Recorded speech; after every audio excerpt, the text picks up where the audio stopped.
Welcome, everybody. Welcome to Worldwide Sport Updates, your podcast, your news, your local community. Welcome to your edition, ladies and gentlemen, on your Sunday. Happy to have everybody with us here. Again, how's everybody doing? Welcome to the show, and hopefully everybody's having a great weekend and waking up to us this morning on your Sunday. A little bit.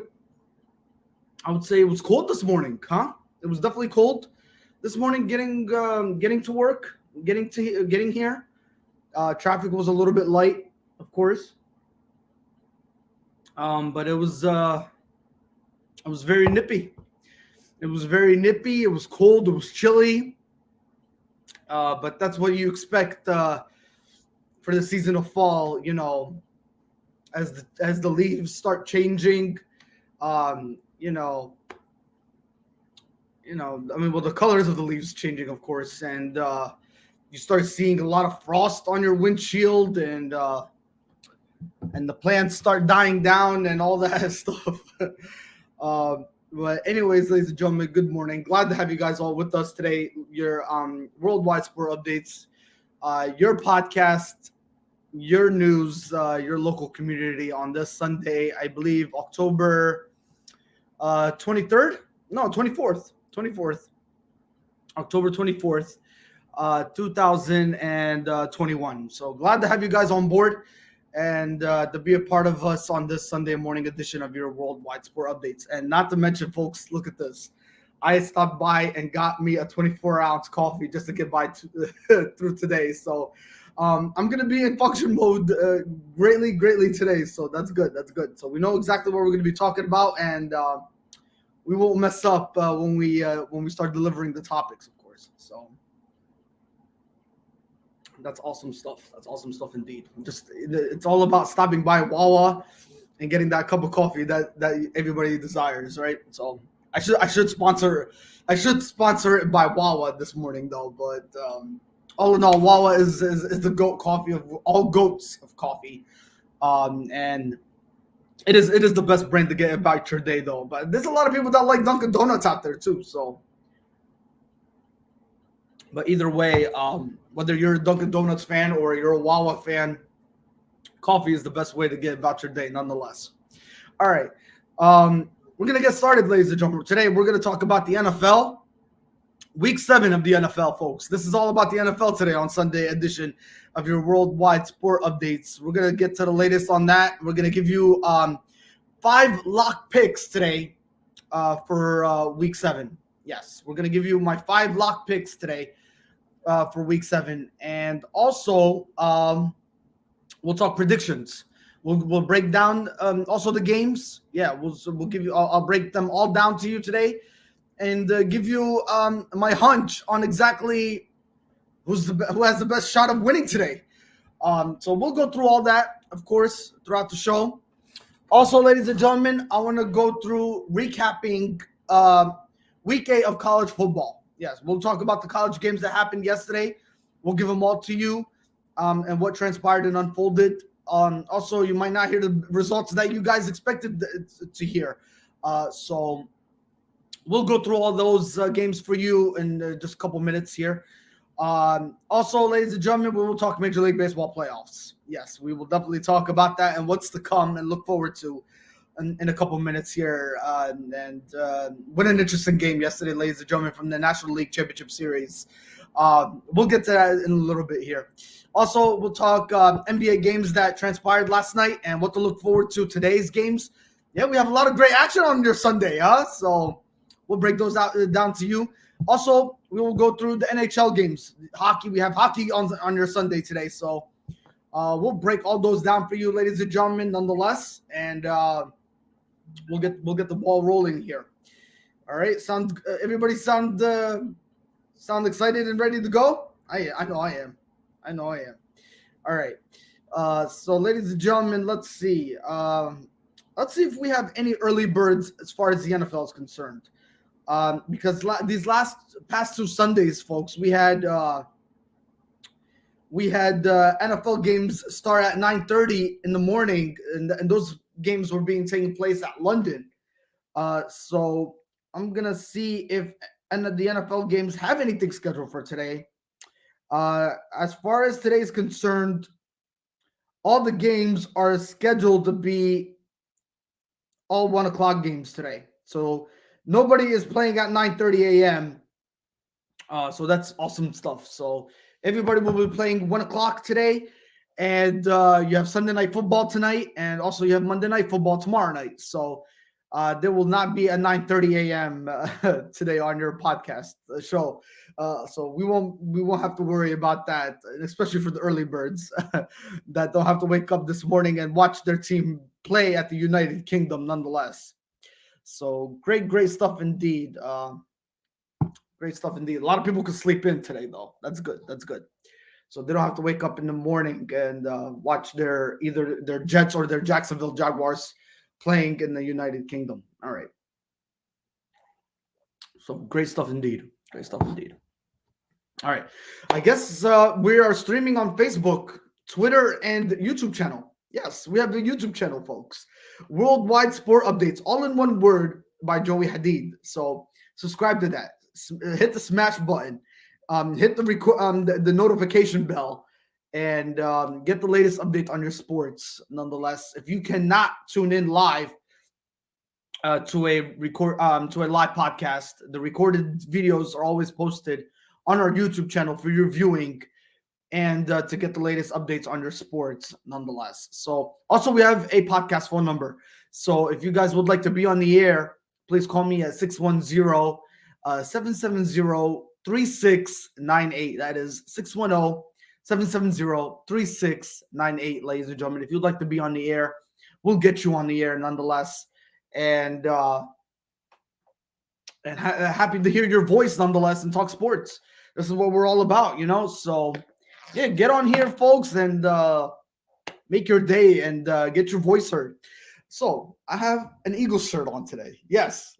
So today's a very good day on your Sunday, folks. They go to Las Vegas to play the Las Vegas Raiders. They go on the West Coast. So yeah, that's gonna be a very good game today. So and by the way, it's a late game.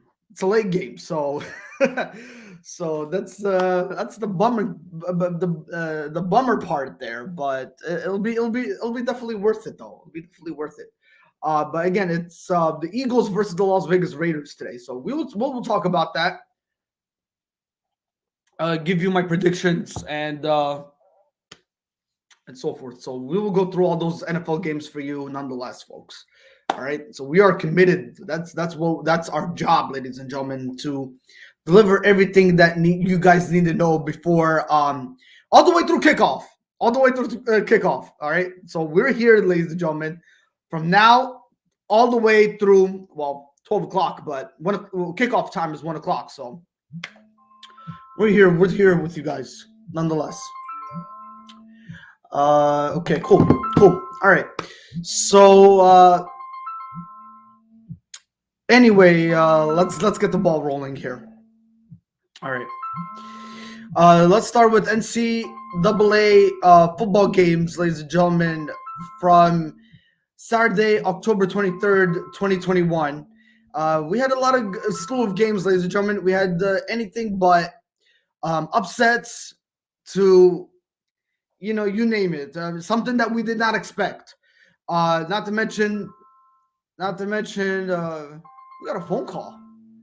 Ladies and gentlemen. Somebody does want to be on the air this morning. I mean, nobody told me they want to be on the air, so let's see who it is. Hello, good morning. Okay, they hung up. Okay.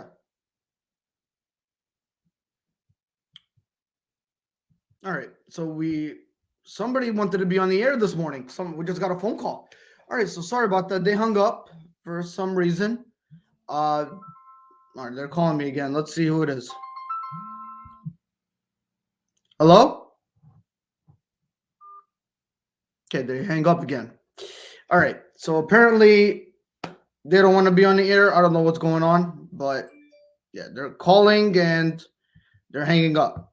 All right. Anyway, folks, sorry about that. So anyway, let's get back to what we were saying, folks. So college football, week 8. And ladies and gentlemen, again, not what we expected from college football games yesterday. All right, we're getting phone calls. We're getting phone calls this morning, and they're hanging up. So I don't know what's going on here. So they hang up and they call and they hang up. All right. So what I was saying, folks, again, is college football games in week 8. It did not go expected. All right. We had the first time in college FBS. Look, they keep calling me. They keep calling me. I don't know who it is. So we're getting phone calls. Somebody wants to be on the air, but they're hanging up. Not something we are expecting this morning. Where you have somebody call and they hang up all of a sudden. So if you guys want to be on the air, please let me know. I mean, we're having somebody call and hang up at the same time, so not a good thing. But again, if you would like to be on the air, please let me know. Let me know, because I'm getting a phone call here and they're hanging up. All right. So let's go back to college football week 8, folks. Again, not what we expected. We had first time in college football history. Okay, we're getting a phone call. Sorry about that, folks. Hold on. Hello? Hello? Anybody there? Hello? Okay, they're hanging up. All right, so. Okay, all right, they're hanging up. All right. Anyway, sorry about that, folks. So let's talk about college football week 8 again, and get you guys in the loop here of what transpired in week 8. All right, so Arkansas Pine Bluff at Arkansas, ladies and gentlemen. Yesterday, the final score there was 45-3 Arkansas. Again, they improved their record to 5-3 in the SEC standings, and in the conference, they're 1-3. All right, as far as Arkansas Pine is concerned, let's see their record here. Sorry about that, folks. Bear with me here real quick. As far as Arkansas Pine is concerned, okay, record is not coming up. All right, let's see if we could bring it up the other way. All right, Arkansas Pine Bluff is scored. So yesterday, again, 45-3 was the final. Arkansas Razorbacks improved their record to 5-3, while Arkansas Pine Bluff fall to 1-6. All right, we keep getting a phone call here. Let's see. Hello. Hello. Anyone there? Okay. All right. Somebody wants to play games this morning. All right. Again, my apologies for that, folks. Again, we give out the phone number if you guys want to be on the air, and it's not something to play games around. So if you want to be on the air, please take this seriously. All right. We're trying to get the community together. We'd like to have your voice heard. This is not something to mess around with. All right. So whoever keeps calling and hanging up, we appreciate if it could stop, please. All right. We're trying to get you guys on air here and, make your voice heard, and let me know what you guys think about whatever you guys want to talk about. But for you guys to be calling and hanging up, it's inappropriate. All right. So we appreciate it if it could stop, please. All right. Let's move on here, folks. So again, Arkansas beat Arkansas Pine Bluff 45-3 was your final score there. All right. Massachusetts at Florida State. Massachusetts beat They lost to Florida State yesterday. 59-3 was your final score there. So the Florida State Seminoles, they improved their record to 3-4, 2-2 in the conference. As far as Mass is concerned, they are in the INDEP standings. They fall to 1-6, and they will stay at 1-0 in the conference. All right, so nothing changes there. Again, final score 59-3. Your final. Florida State just ran away with this game yesterday against Mass. All right. Again, 9 overtimes yesterday, ladies and gentlemen. The first time in FBS history we witnessed yesterday. Illinois beating Penn State, who are ranked number 8, but that could change today when the college rankings get distributed at 2 p.m. Eastern time on your Sunday. Final score, ladies and gentlemen, Illinois 20, Penn State 18. It went to 9 overtimes, folks. And it was something. It was like a history in the making, pretty much. And it did not go well for Penn State. They had no answer how to get past Illinois or just take him out of the picture. They just kept him in the game through pretty much thick and thin, folks, and it did not go the way we expected. So Penn State didn't even expect the way this game wanted to go in their favor, and Illinois just gave it to them. So final score 20-18 and 9 overtimes, folks. 9 overtimes again. First time in college football history that we witness a longest game that go that long, folks. And Penn State, ladies and gentlemen, they suffered their second loss of the season. So not a good showing from Penn State Nittany Lions. Again, you lose 2 games before the bye week, and you lose after the bye week. So again, you had 1 week rest, and all of a sudden you had no answer for the Fighting Illinois. Not to mention you go to 9 overtimes and you couldn't close out this game with your 2-point attempt conversions. And not to mention the defense didn't even step up either. So a lot of question marks by this Penn State team. And they got to wake up because next week they play the Ohio State Buckeyes. So they have to wake up. They have to wake up, and they have to really wake up and smell the coffee fast, because Ohio State Buckeyes, ladies and gentlemen, yesterday they put on a heck of a show when they beat their opponent in great dominating fashion yesterday. So not good for, again, Penn State needs to start really coming up with a different game plan and different approach to even think about dancing with Ohio State next Saturday. So we'll see how it goes. But again, Penn State can't afford their 3rd straight loss. That's all we know. And it's going to be an interesting matchup nonetheless. All right. Because if I recall, Ohio State Buckeyes are right now 6-1 in the Big Ten standings. So they're 4-0. They're undefeated in the conference. So this would be a great opportunity for Penn State to start clicking, and they need to click fast. So, or it's going to look like Ohio State Buckeyes will probably get another victory, and they'll probably be the best team in the Big Ten standings and improve to 7-1. So, all in all, anything is possible in college football, folks. So, it's going to be a very interesting next Saturday, nonetheless, though. But again, Penn State lost. We'll see where they will, where they were going to stand in today's college rankings. That's for sure. And it will be distributed out today at 2 p.m. Eastern time. All right, Northwestern at Michigan Wolverines. Congratulations to the Michigan Wolverines. They improved to undefeated 7-0 record, and not to mention 4-0 in the conference in the Big Ten standings. So awesome stuff, nonetheless.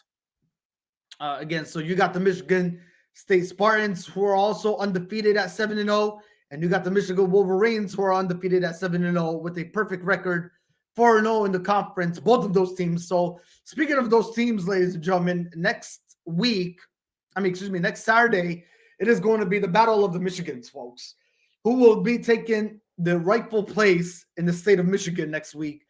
Get your popcorn ready, folks. This is going to be a heck of a doozy of a football game next Saturday at 12 p.m. Eastern Time between the Michigan Wolverines and the Michigan State Spartans. It's going to be at East Lansing, Michigan. So it's going to be a heck of a football game, folks. One that will be definitely glued to our seats to watch after we get our popcorn and our snacks, of course, and everything that you name it. This is going to be the best football game to watch next Saturday at 12 o'clock Eastern Time, folks, between the Michigan State Spartans and the Michigan Wolverines. This is going to be the best game of a lifetime. And it's a classic nonetheless between Michigan State Spartans and the Michigan Wolverines.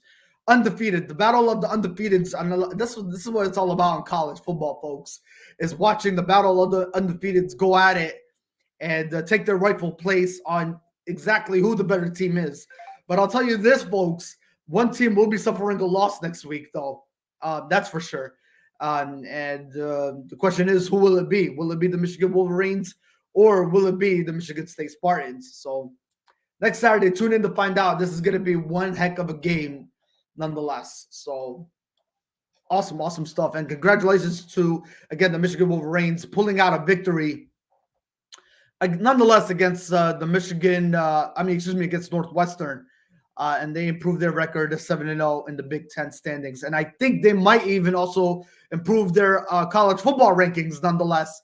So we'll see where they will rank as far as today's concerned when the college football rankings go out there to the public viewing at 2 o'clock p.m. Eastern Time. All right.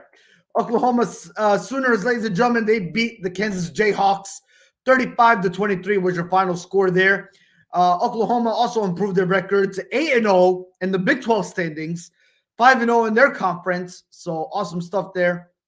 As far as Kansas Jayhawks are concerned, folks, they fall to 1-6, 0-4 in their conference.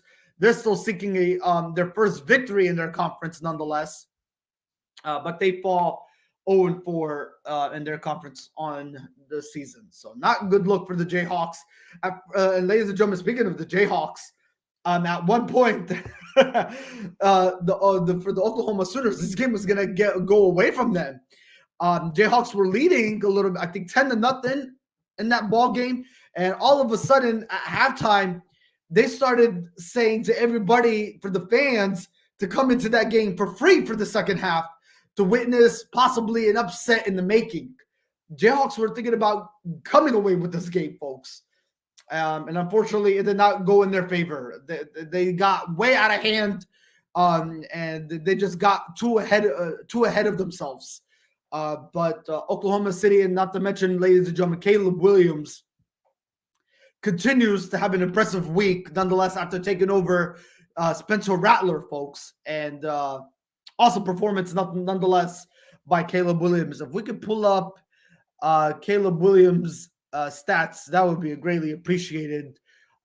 So let's see here. Oklahoma Sooners, folks, yes. So again, final score was 35-23 as they improved their record to 8-0. But to go over stats, ladies and gentlemen, Caleb Williams had 15 for 20 carry attempts, 178 yards thrown through the air, 2 touchdowns, and he committed only 1 interception. Again, not too shabby of a day for Caleb Williams on your Saturday. Also in the backfield, as far as the rushing game is concerned, Kennedy Brooks, ladies and gentlemen, had great performance. Not as far as rushing yards is concerned, but he did put up 2 touchdowns, 79 yards through the ground. He had 24 carries. And as far as receiving, Eric Gray, ladies and gentlemen, did not post much. 3 receptions, 42 yards, 0 touchdowns. But nonetheless, awesome stuff by Kennedy Brooks, putting 2 touchdowns in the backfield.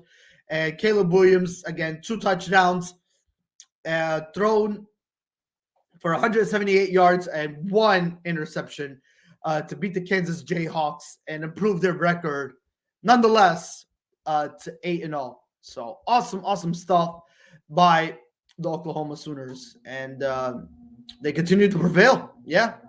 Awesome season, though, nonetheless. All right. Let's continue, folks, here. All right. Kansas State at Texas Tech. Your final score there by 1 point. So they won that game by 1 point by the nose of where it matters the most. 25-24 was your final score there. Wake Forest, ladies and gentlemen, they will improve their college football rankings this afternoon when the college football rankings get distributed. They went up against Army, and they beat them in dominating fashion nonetheless. They put up 70 points against Army, ladies and gentlemen. Final score was 70-56. So great performance by Wake Forest. And I believe that they're undefeated as well, as they improved their record to 7-0 and 4-0 in the ACC standings in their conference. So awesome stuff nonetheless by Wake Forest.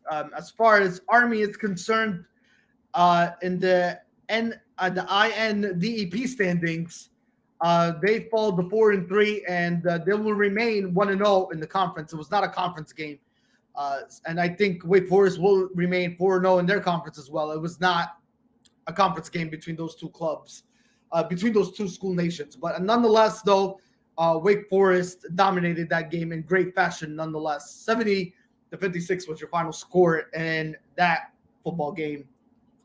Nonetheless, all right. Okay, Cincinnati Bearcats, ladies and gentlemen, they're also an undefeated team. They beat Navy by a touchdown. 27-20 was your final score. So Cincinnati Bearcats prevail, and they continue their undefeated streak. Let's see. So the Cincinnati Bearcats, I'm pretty sure they are at 7-0. Yes, they are 7-0, while the Navy midshipmen, ladies and gentlemen, they fall to 1-6. So, yep. So awesome stuff. Congratulations to the Bearcats. We'll see where they, of course, where they're going to be in the college football rankings this afternoon, moving forward there. But again, they beat them by a touchdown, and that's where it really counts the most. When you put them pretty much in the record books, nonetheless, to stay undefeated and continue very strong into the season. So awesome job by the Cincinnati Bearcats, nonetheless. All right. Eastern Michigan beat Bowling Green. 55-24 was your final score there. Northern Illinois at Central Michigan. Beat them by 1 point. 39-38 was your final score in that football game there. Syracuse at Virginia Tech. 41-36 was your final in that football game.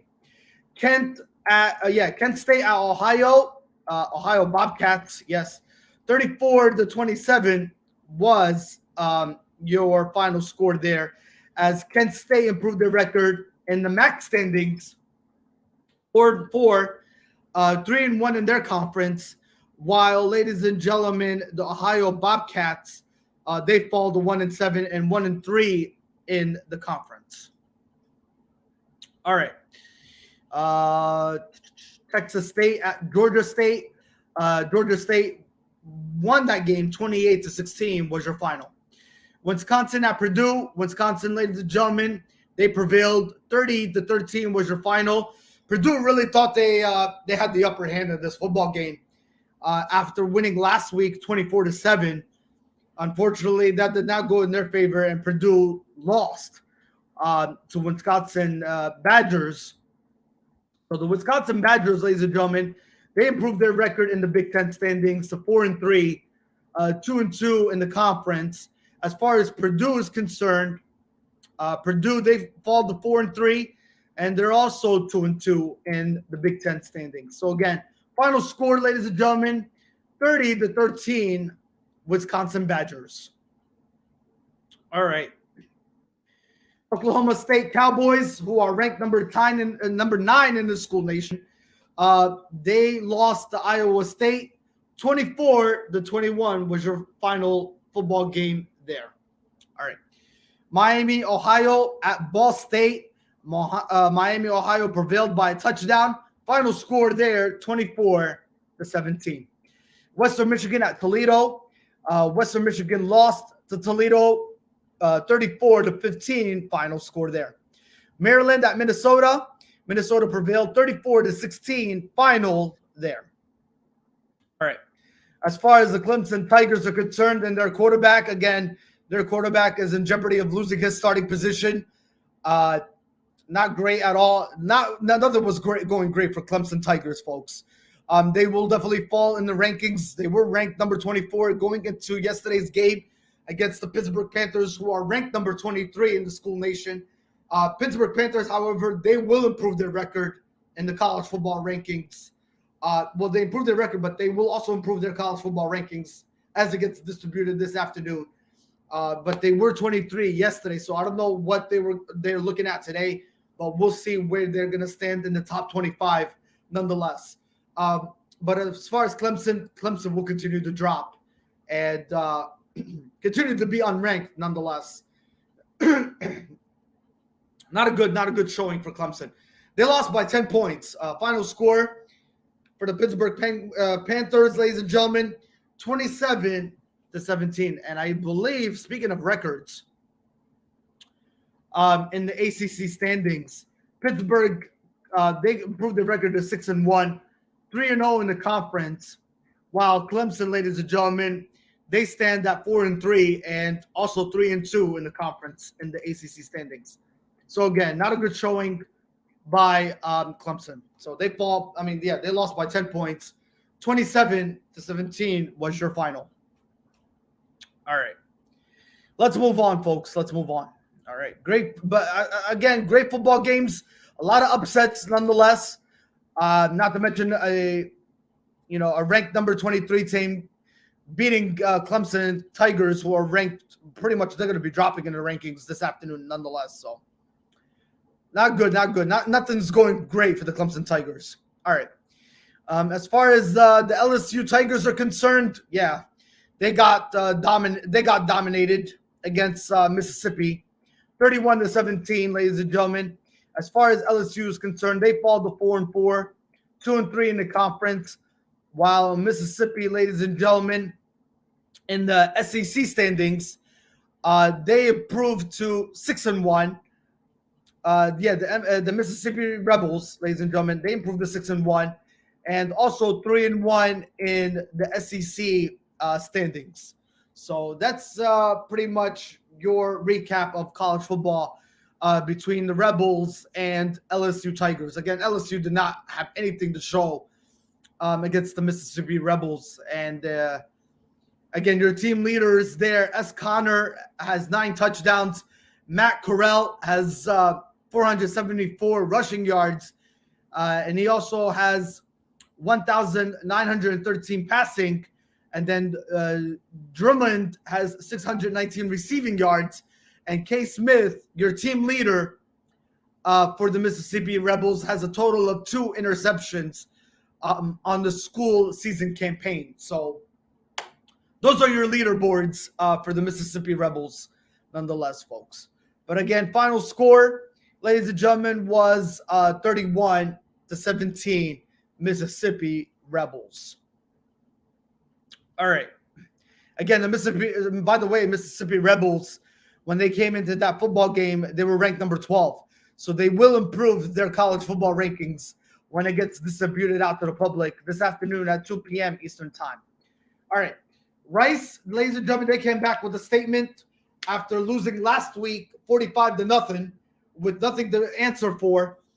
They beat UAB 30-24. Final score there for the Rice football team. All right. Buffalo at Akron. Buffalo beat Akron 45-10. Your final there. All right. Colorado at California. California beat Colorado, ladies and gentlemen, 26-3. Your final. The Oregon Ducks at UCLA. Bruins. Well, Chip Kelly continues to fall, ladies and gentlemen.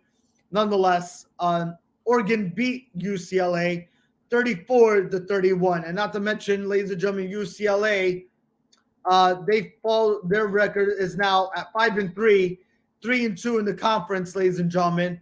While Oregon, ladies and gentlemen, in the Pac-12 standings, they improved to 6-1, 3-1 in the conference. So UCLA and Chip Kelly, they continue to have a rough start to their season nonetheless, sitting at 5-3. All right. BYU, ladies and gentlemen, they beat Washington State by 2 points. Final score 21-19. New Mexico at Wyoming. New Mexico prevailed 14-3, your final. Liberty at North Texas. Liberty prevailed 35-26 against North Texas. All right. Mississippi State at Vanderbilt. Mississippi State prevailed in a dominating, great game nonetheless. 45-6. And I believe in the SEC standings, Mississippi State, they improved the record to 4-3, 2-2 in the conference, while Vanderbilt, ladies and gentlemen, they fall to 2-6 in the SEC standings, and they still are looking for their first win in their conference nonetheless. So they drop to 0-4, but the Mississippi State Bulldogs continue to ride high with a 4-3 record standing nonetheless. So great stuff there in the SEC. All right. Boston College at Louisville.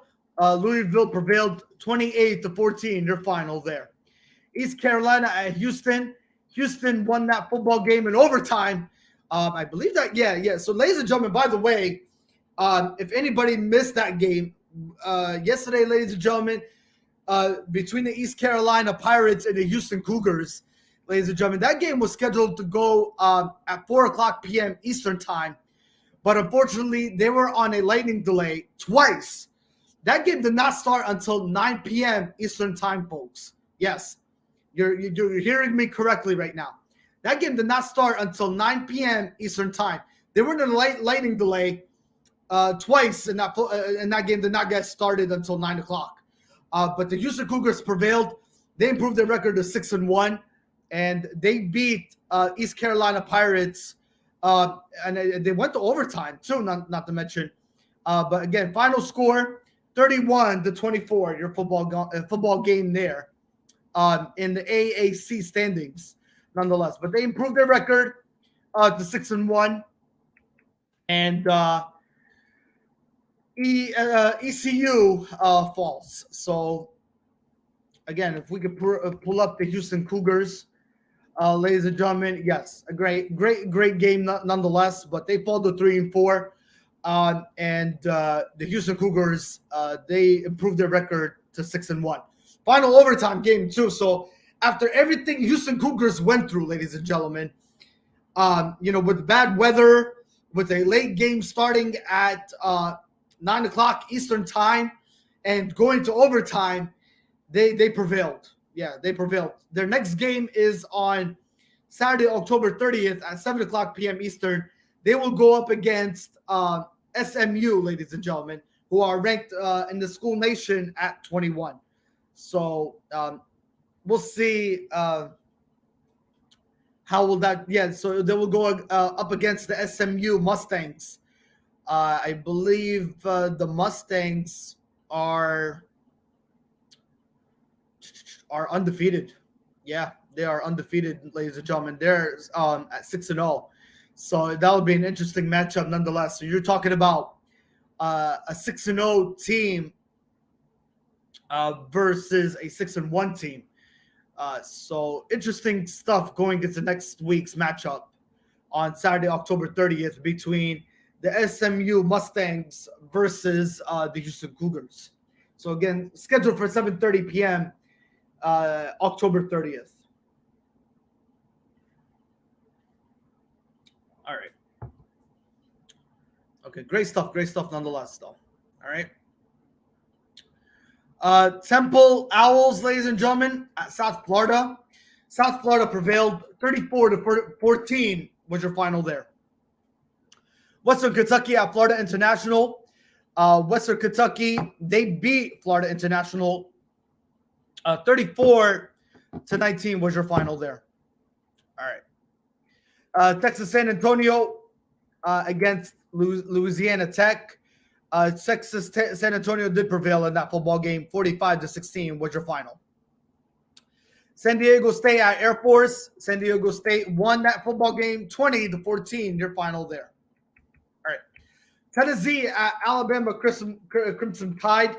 Alabama Crimson Tide prevailed 52-24, your final there. And not to mention, ladies and gentlemen, that's the SEC standings, where Alabama improved their record to 7-1, 4-1 in the conference, while Tennessee, they fall to 4-4 and also 2-3 in the conference as well. So dominating fashion for Alabama, and not to mention, ladies and gentlemen, Nick Saban from the Alabama Crimson Tide, he mentioned that there's a lot of mistakes and a lot of holes that still need to be addressed. He still thought it was an ugly game by the Alabama Crimson Tide, but again, they prevailed nonetheless. Again, 52-24 was your final there. All right.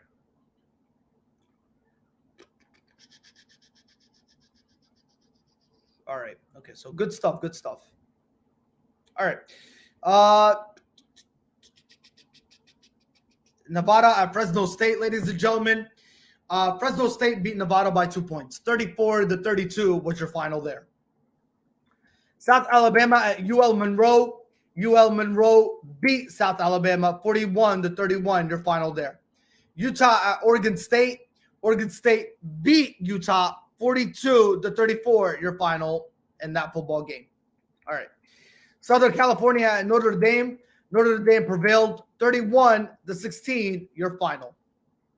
And speaking of Notre Dame, ladies and gentlemen, in the INDEB standings, they improved their record to 6-1, and they have yet to play a conference game nonetheless.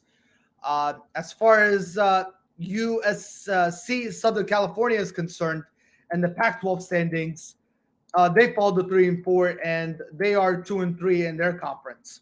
Again, final score 31-16, your football game there. All right. Southern California, ladies and gentlemen, at Texas A&M. Texas A&M prevailed 44-14, your final there. Western Virginia at Texas Christian. West Virginia prevailed 29-17, your final there. North Carolina State, ranked number 18 in School Nation. They went up against the Miami Hurricanes. Miami Hurricanes sneaked out a win, 31-30, your final there. And speaking of the Miami Hurricanes in the ACC standings, they improved their record to 3-4, 1-2 in the conference, while, ladies and gentlemen, North Carolina State Wolfpack, they fall to 5-2 on the season, 2-1 in the conference, so as we speak. So again, 31-30, your final against the Miami Hurricanes. Okay. All right. And ladies and gentlemen, let's see. Do we have more games? Yes, we do.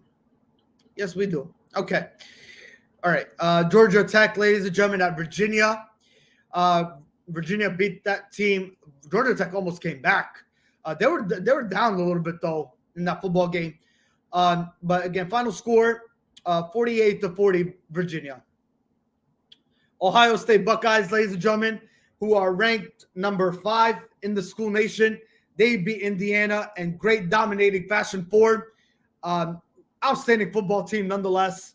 54-7, your final there. And they go up against Penn State, as we talked earlier. They go up against Penn State Nittany Lions next Saturday.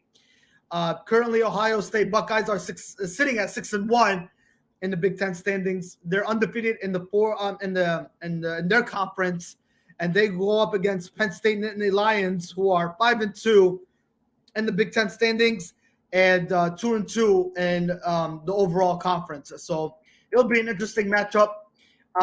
Another thing interesting is how will the Penn State Nittany Lions, how will they come out and address facing this dominating Ohio State Buckeyes team? So we'll see going into next Saturday, nonetheless. October 30th is when they are scheduled to play. The question is, let's see if they have a game for us on what time that game is scheduled, so we can bring it to your attention. Let's see here. Actually, I just had it. Yeah. Okay. Ladies and gentlemen, Ohio State Buckeyes versus Penn State Nittany Lions. That game will be Saturday, October 30th at 7:30 p.m. Eastern Time. All right. So tune in to that. It'll be an interesting game. Not to mention Penn State is on the road facing this dominating and hot Ohio State Buckeyes football team. So next Saturday, 7:30 p.m. Eastern Time, folks. All right. So they improved their record nonetheless to 6-1. All right. Final, ladies and gentlemen, your final game, New Mexico State at Hawaii. That was your late game of the night. If you stayed up till 3 o'clock in the morning, Hawaii beat New Mexico State 48-34. Your final there. All right. Good stuff from the college football nonetheless. All right. So that was your college football week 8 recap through all the scores, and hopefully you guys enjoyed them. Next week, ladies and gentlemen, it will be the Michigan State Spartans versus the Michigan Wolverines. Tune into that football game. It is going to be an instant classic nonetheless. Battle of the undefeateds between both Michigan hottest teams ever. Again, it will be at East Lansing, ladies and gentlemen, East Lansing, Michigan. What a good football game we're going to be strapped for going into next Saturday, folks. Scheduled for 12 o'clock Eastern Time. Michigan Wolverines versus the Michigan State Spartans. Battle of the undefeateds. Who will take their rightful place in Michigan nonetheless? We cannot wait for that. And then you have Penn State going against the Ohio State Buckeyes at 7:30 next Saturday Eastern Time. So tune into that amazing football game nonetheless. All right. Good stuff from college, ladies and gentlemen. All right. Now let's move on to NBA games, ladies and gentlemen, for you. We do have some NBA games today. But as far as yesterday is concerned, here's your final scores of what happened in the NBA. Cavaliers beat the Atlanta Hawks 101-95 to improve their record to 1-2, picking up their first victory, while the Atlanta Hawks fall to 1-1 on the season. All right. Let's see here. Okay. Miami Heat, ladies and gentlemen, they suffered their first loss after beating the defending NBA champions, the Milwaukee Bucks. They lost to the Indiana Pacers in overtime. Not to mention the Pacers picked up their first victory of the season. They improved their record to 1-2, while Miami falls to 1-1. Again, final score, ladies and gentlemen, in that basketball game, it was 102-91 overtime. Dallas Mavericks, they beat the Raptors 103-95. Timberwolves beat the Pelicans. Pelicans, they continued to suffer their third loss of the season. So they fall, ladies and gentlemen, 0-3. Again, final score 96 to 89 was your final there. So Timberwolves improved their record to 2-0 on the season. All right. Chicago Bulls, ladies and gentlemen, they improved their record to 3-0, beating the Detroit Pistons 97-82. Excuse me. All right. The Milwaukee Bucks, ladies and gentlemen, they improved their record to 2-1 on the season, beating the San Antonio Spurs 121-111. And San Antonio fall to 1-2 on the season. All right. On the season. Phoenix Suns, they lost to the Portland Trailblazers 134-105. Phoenix Suns suffered their second loss. They fall to 1-2, while the Portland Trailblazers improved their record to 1-1 on the season. 134-105 was your final there. All right. The Memphis Grizzlies, they beat the Los Angeles Clippers. Memphis improved their record to 2-0, while the Los Angeles Clippers, ladies and gentlemen, they fall to 0-2. I don't know what's going on in LA, folks. I really don't. You have the Clippers, ladies and gentlemen, who are 0-2. And right now you have the Los Angeles Lakers, who are also 0-2 nonetheless. So I don't know what's going on in LA in LA country right now, but not good. Not to mention, ladies and gentlemen, not only did the Memphis Grizzlies beat the Los Angeles Clippers, they go up against another Los Angeles team today at 9:30 p.m. against the Los Angeles Lakers. So the Lakers need to pick up a victory nonetheless. All right, so that game is scheduled for later on today in your NBA Sunday edition. So here are the games that will happen for you in NBA on your Sunday, October 24th. You have the Hornets versus the Brooklyn Nets. That is scheduled for 4 o'clock p.m. today. You have the Orlando Magic versus the Knicks. That is scheduled for 7 o'clock p.m. tonight. You have the Philadelphia 76ers against the Oklahoma City Thunder at 7 o'clock p.m. Eastern Time. You have the Boston Celtics against the Houston Rockets. That is scheduled for 7 o'clock p.m. Eastern Time. And then you have the Golden State Warriors against the Sacramento Kings. That is scheduled for 9 o'clock p.m. Eastern Time. And then you have the Memphis Grizzlies against the Los Angeles Lakers at 9:30 p.m. Eastern Time. So that is your NBA games that will be going on today in your neighborhood. So enjoy those NBA games, ladies and gentlemen, nonetheless. All right. As far as NHL hockey, ladies and gentlemen, here are your scores from NHL. New York Islanders, they beat Ottawa Senators 3-2. The Calgary Flames beat the Washington Capitals 4-3 in overtime, ladies and gentlemen, yesterday. The Wild beat the Ducks 4-3 in overtime as well. The Winnipeg Jets beat the Predators 6-4. The Pittsburgh Penguins beat the Toronto Maple Leafs, and the Toronto Maple Leafs have yet to figure out how to win a game in their season yet, as they fall to, well, actually, no, the Toronto Maple Leafs are 2-3-1. But anyway, Pittsburgh Penguins are 3-0-2, but they beat them 7-1. Your final there, ladies and gentlemen. As far as the Florida Panthers are concerned, they beat the Flyers 4-2. They're continued their undefeated streak at 5-0. Avalanche beat Tampa Bay Lightning 4-3 in a final shootout, pretty much also in overtime nonetheless. All right. Hurricanes beat the Blue Jackets 5-1 yesterday. Montreal Canadiens, they beat the Detroit Red Wings. They picked up their first victory of the regular season. So congratulations to to the Montreal Canadiens, who were in the Stanley Cup picture last year, and they're off to a bad start, but they finally picked up their first victory. They beat the Detroit Red Wings 6-1. All right. New Jersey Devils, they beat the Sabres 2-1 in overtime.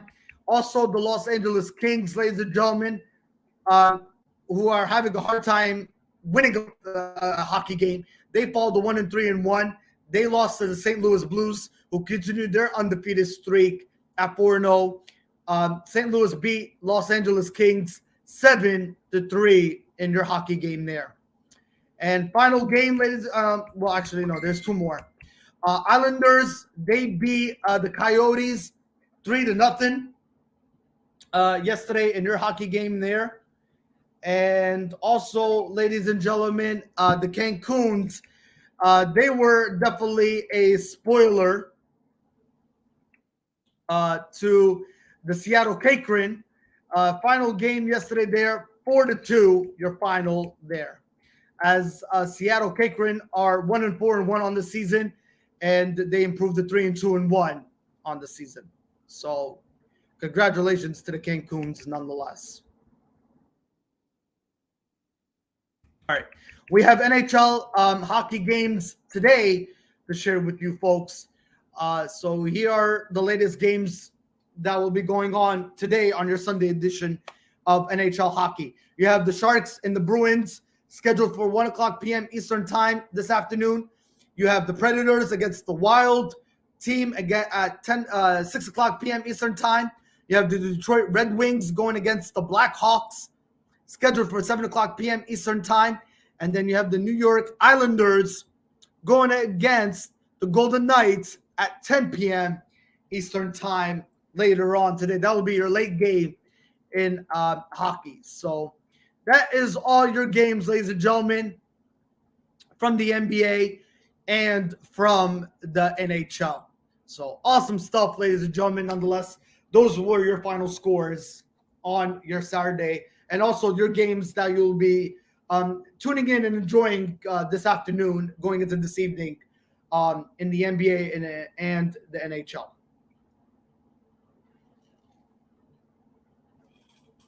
All right. Great stuff. Great stuff. All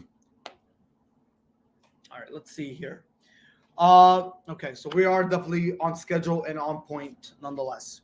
All right, let's talk Major League Baseball playoffs, folks.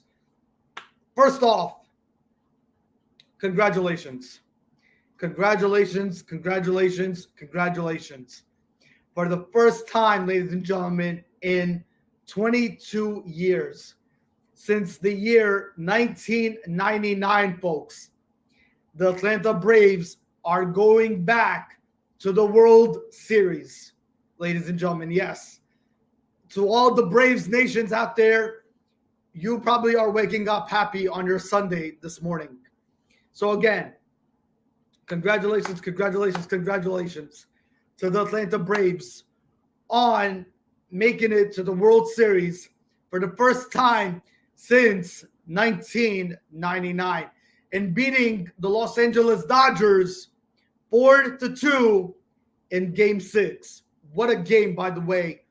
And hats off to the Dodgers, though. They had an incredible season.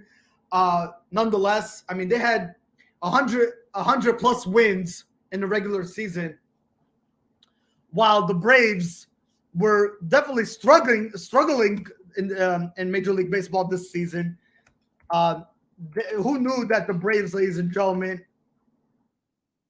would be making it all the way to the World Series? Nonetheless, what a performance!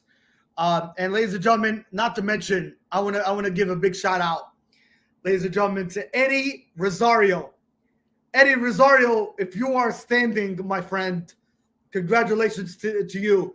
That is your National League champion, National League MVP, folks. Eddie Rosario. What a good way to stand out to the Puerto Rican community, nonetheless. So that's your MVP, folks, from the National League championship series round between against the Dodgers.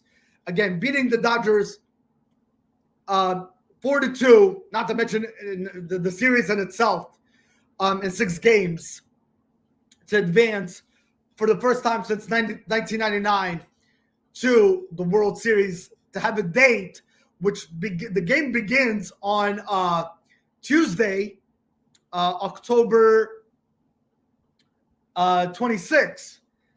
So another instant classic, folks. The Houston Astros versus the Atlanta Braves. Game 1 of the World Series begins. Live coverage on Tuesday, October 26th. And we'll give it to you, ladies and gentlemen, nonetheless, next week on our live podcast on exactly how that game is going to truly unfold right in front of our eyes. We're definitely going to see history in the making, though. I'll tell you that much. I definitely like the Atlanta Braves going into this World Series, folks. I definitely do. Yes. They are, without a shadow of a doubt, right now the hottest team in baseball. Yeah. And not to mention, folks, their pitching is outstanding. And if Eddie Rosario, ladies and gentlemen, he continues to play amazing baseball the way he played against the Dodgers, watch out, Houston, because they're going to give you a run for their money nonetheless. Yes, yes. This Braves team is very dangerous nonetheless. But I want to go and pinpoint something out here as far as the Braves are concerned in pulling up their standings. Again, ladies and gentlemen, the Braves had a rough season this year in Major League Baseball. They finished with a record of 88-73. They had 88 wins, 73 losses. Again, their home record was not all that impressive. They had a 42-38 posted record at home at Truist Park. And their road record also is 46-35. So in their last 10 games, though, they were 8-2. So nonetheless, I mean, they did pretty good in the National League East, but they only had 88 wins under their belt. And who expected the Braves to get this far? It is incredible. Incredible stuff nonetheless. And then you talk about the Tampa Bay Rays, who got eliminated. They had 100 wins and they had nothing to show for it. Again, their home record was 52-29, and their road record was 48-33. And again, they had nothing to show for it this season. Not to mention the New York Yankees, who posted a record 92-70. They had nothing to show for it. So crazy stuff nonetheless. So ladies and gentlemen, it is now officially the Houston Astros versus the Atlanta Braves. And speaking of the Astros, they have a record of 95-67, ladies and gentlemen. That's their American League West standings. Their road record is 44-37, and in their last 10 games, they were 4-6 before ending the regular season. And their home record, ladies and gentlemen, is 51-30. So they are definitely a dominating team at home, nonetheless, for the Houston Astros. But it is definitely going to be a very interesting World Series, nonetheless. And it's a classic to also get your popcorn ready between the Atlanta Braves and the Houston Astros. What a game that's going to be, folks. I cannot wait. I cannot wait for that World Series matchup to get underway, nonetheless. But, yeah, get ready, folks. We are definitely going to be witnessing history in the making for the Atlanta Braves, nonetheless. I mean, that team is just they have the right formula. They have the right mentality, nonetheless, and not to mention, folks, that they are right where they need to be going into this World Series, and they are clicking on offense and defense. Their pitching is great, and their batting is definitely making some noise, nonetheless. So again, amazing stuff. So let's give you some stats though regarding the Braves, ladies and gentlemen. Again, Eddie Rosario, congratulations to your MVP, ladies and gentlemen. He had 3 RBIs and 2 home runs, ladies and gentlemen. 1 run and 4 at bat, ladies and gentlemen. Oh my God, incredible stuff by Eddie Rosario. Freddie Freeman, 1 at bat, 4 BBs. So great stuff nonetheless, folks. So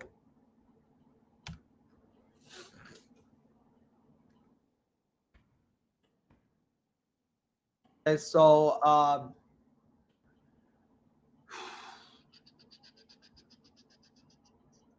okay, so base on balls. Okay, yeah. So okay, so yeah, he had 4 base on balls for Freddie Freeman, ladies and gentlemen, and then Ozzy Albies, he had 4 at bat, 1 run, 1 hit, and 1 base on balls, and 0 RBIs. Ladies and gentlemen, Austin Riley had 1 RBI, 2 hits, and 5 at bat. Okay.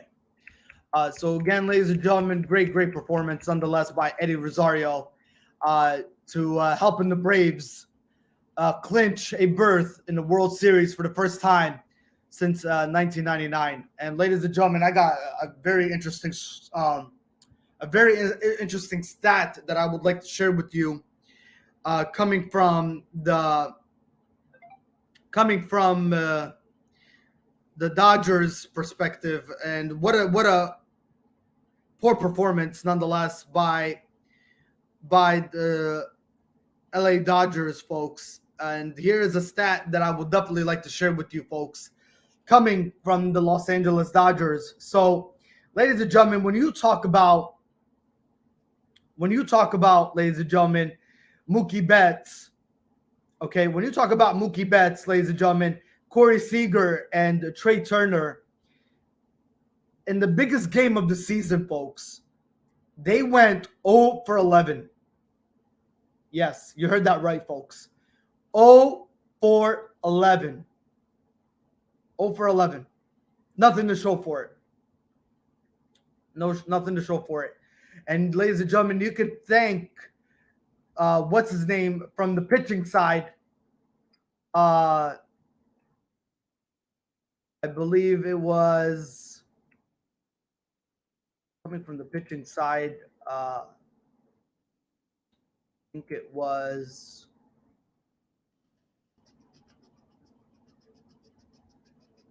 Let's see here. Tyler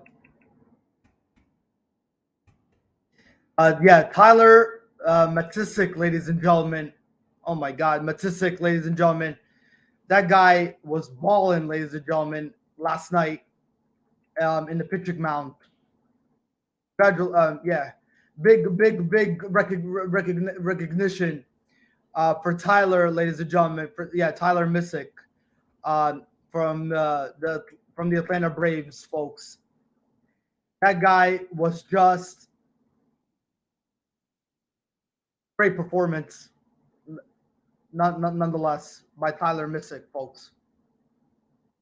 Tyler Missick was on a mission to making sure that Mookie Betts, Trey Turner, and Corey Seager were not dominant in that baseball game. 0 for 11, ladies and gentlemen, where that game counted. And if the Atlanta Braves, ladies and gentlemen, continue that going into the World Series, that momentum is definitely going to be riding high on the Braves side, nonetheless. Yes, nonetheless. So incredibly wow is all I could say. Tyler Missick played a heck of a baseball game yesterday on the mound for the Atlanta Braves.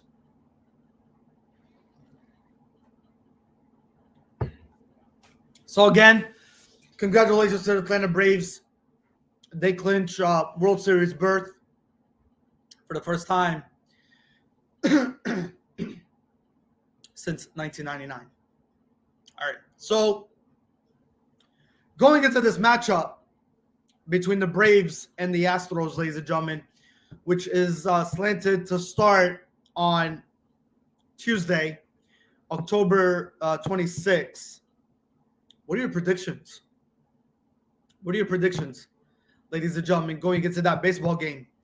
I mean, who do you guys have? Who do you pick? Are you guys in favor of the Houston Astros, or are you in favor of the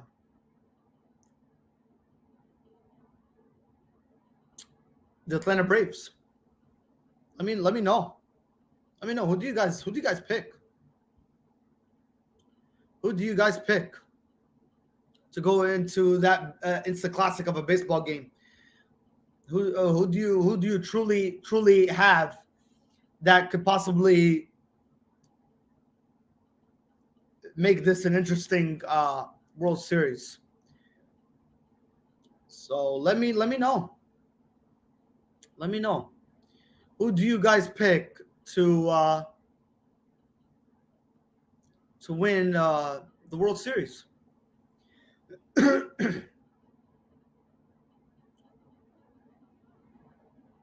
right, let me know. Let me know. Call me, guys. Get your comments below.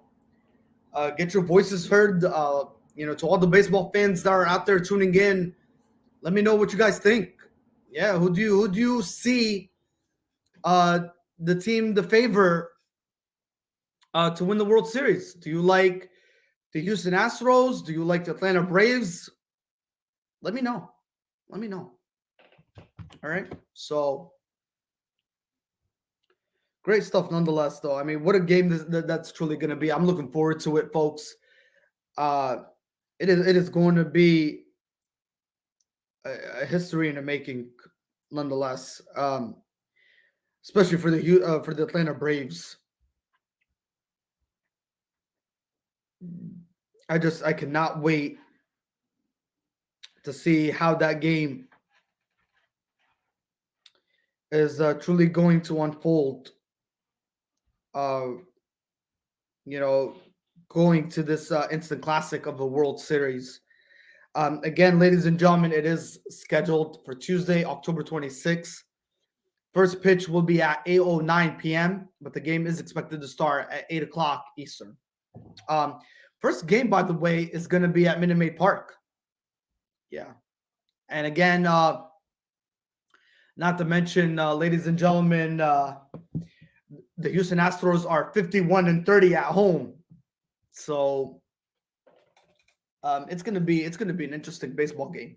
It really is. It really, really is. I mean, who do you have though? I mean, who do you have? Call me at 610-770-3698, folks. Let's get you on the air here. Or chime your comments below and give me your input. Give me what's your thoughts on who do you love to see come up victorious in this World Series matchup? So to all my baseball fans, though, I would like to tag you guys to come on the show this morning. That way we can get some people interacting here with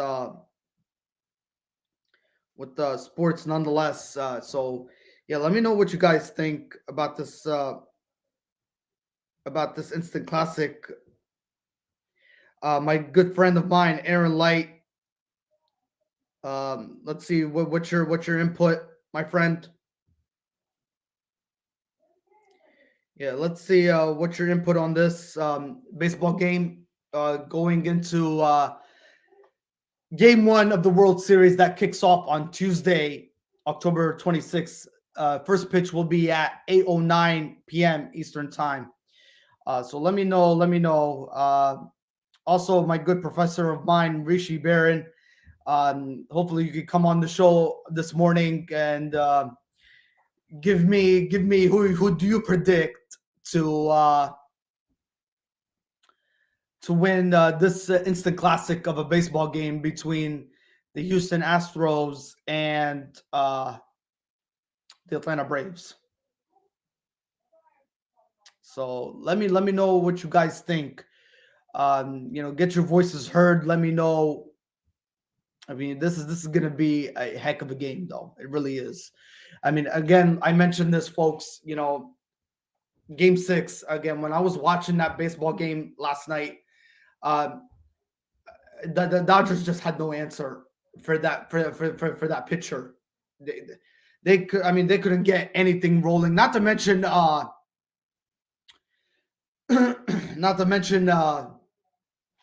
again, Mookie Betts, ladies and gentlemen, nothing to show for.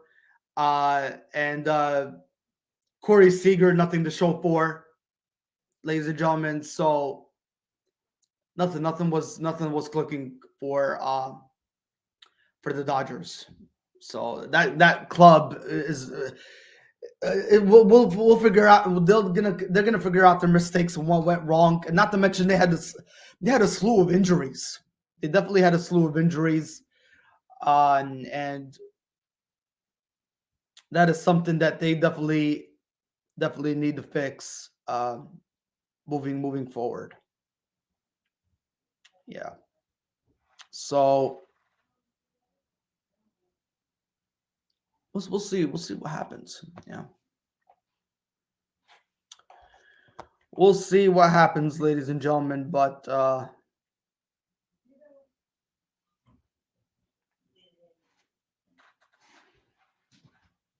yeah, I mean, the ladies and gentlemen, just to hear again, Corey Seager, Mookie Betts, ladies and gentlemen, and Trey, ladies and gentlemen, Trey Turner. Combine those guys, those three players that I was talking about, to be 0 for 11, folks. It is very, very disappointing. Very disappointing by that Dodgers team. And they're gonna definitely go back and they're gonna watch film and they're gonna see exactly what went wrong. So this is not the end for the Dodgers, nonetheless, folks. This is not. They will come back very strong next season, and they'll figure out their mistakes. I believe, ladies and gentlemen, in my eyes, that they are still definitely true World Series contenders, and they will definitely get back in the picture going into next season. I believe it. This team is not going anywhere anytime soon.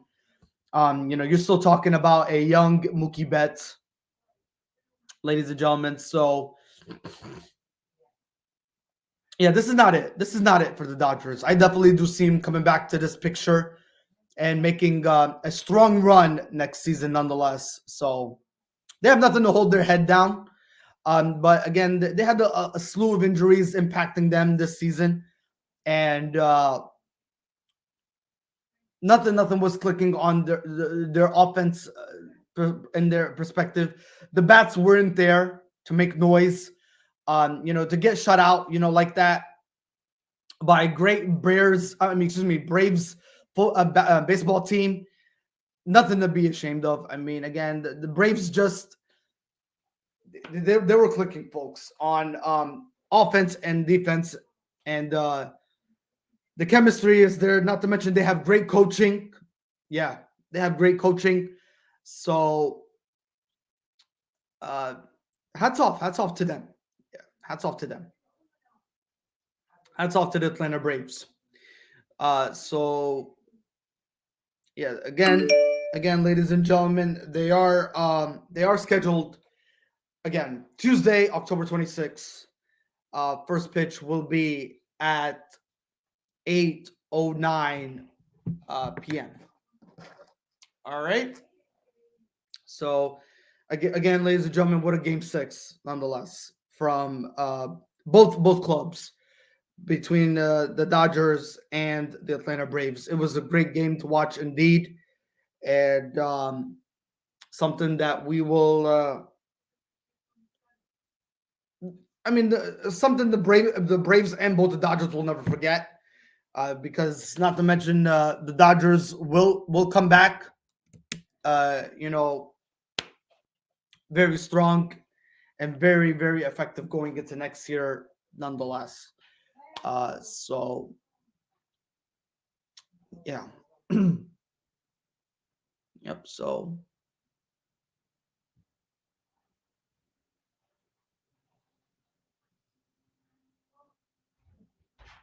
yeah.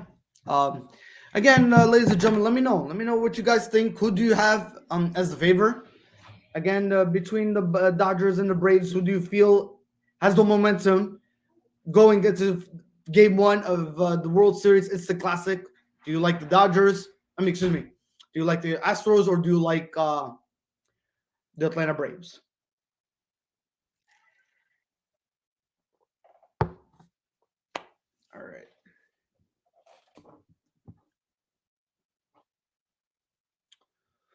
All right. So we are right on schedule here, huh? You are definitely right on schedule. Okay. Let's see here. Uh,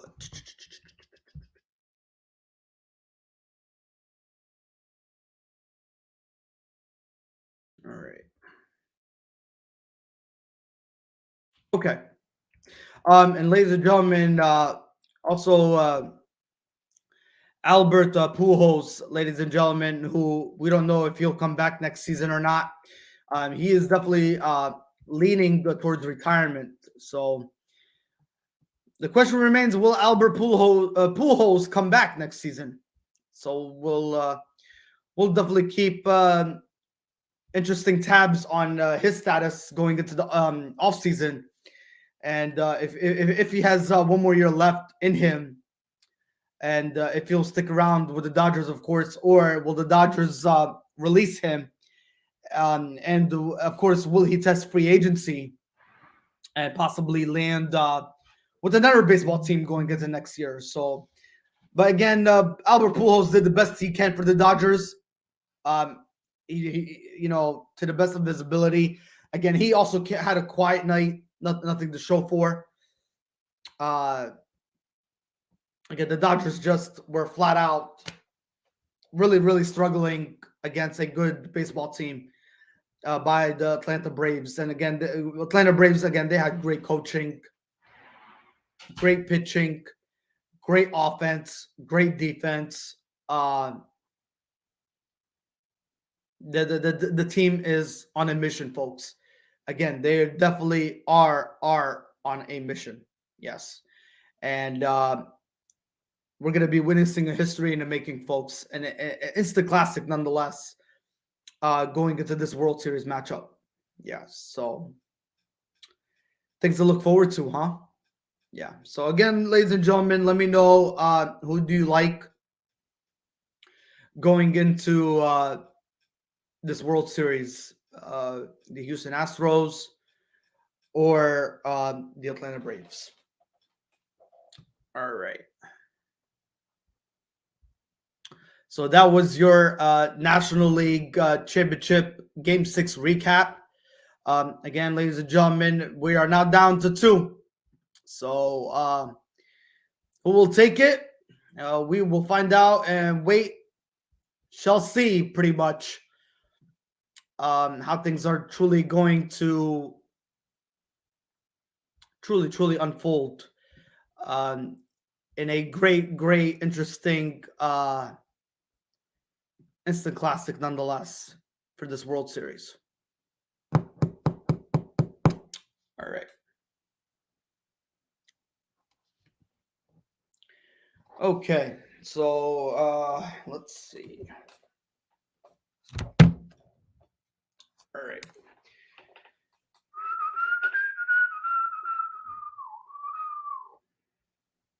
All right, so we did recap college football, ladies and gentlemen. Week 8 on your Saturday. We did recap that. Also, ladies and gentlemen, we did recap NBA games that happened yesterday and what to expect going into the Sunday edition this afternoon into this evening. So enjoy those games. And we also went over NHL games from yesterday, and we have a slew of NHL games going into Sunday. So enjoy those games, ladies and gentlemen. We are truly in for a busy Sunday nonetheless. And we just talked about, excuse me, Major League Baseball. We did recap a game that really, the Dodgers had nothing to show for. Final score, ladies and gentlemen, was Atlanta 4, Dodgers 2, and not to mention the Braves won that series 4-2 in the National League Championship Series, and they move on and they play the Houston Astros on Tuesday, October 26th. Scheduled for 8 o'clock p.m., but the first pitch will be at 8:09 p.m. nonetheless. So great things between the Braves and the Astros. An instant classic World Series, something to look forward to as the World Series gets underway right at your nearest neighborhood nonetheless. All right. Ladies and gentlemen, we are going to talk NFL, huh? Are you guys ready? Are you guys ready for the NFL? Yeah, I'm ready. All right. We got a phone call.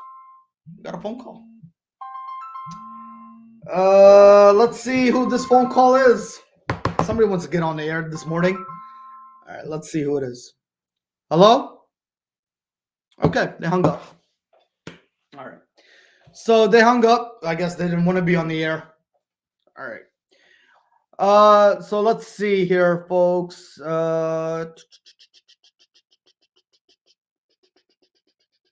We have okay, we're gonna go through NFL injuries, folks.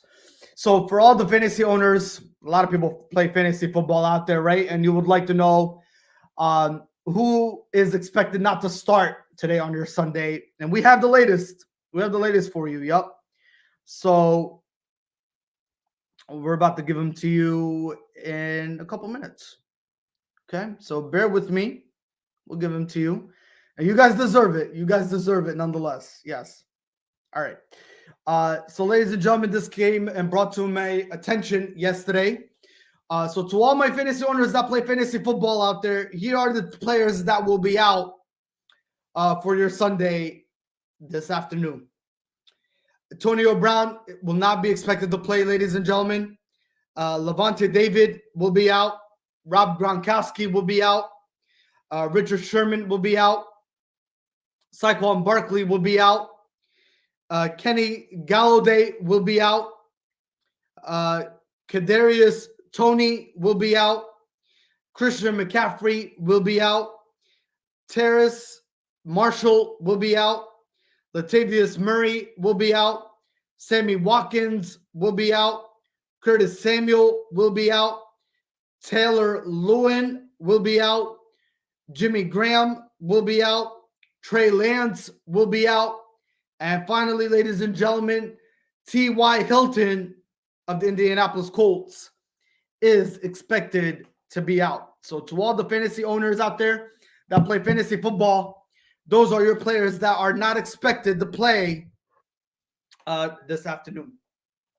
Okay.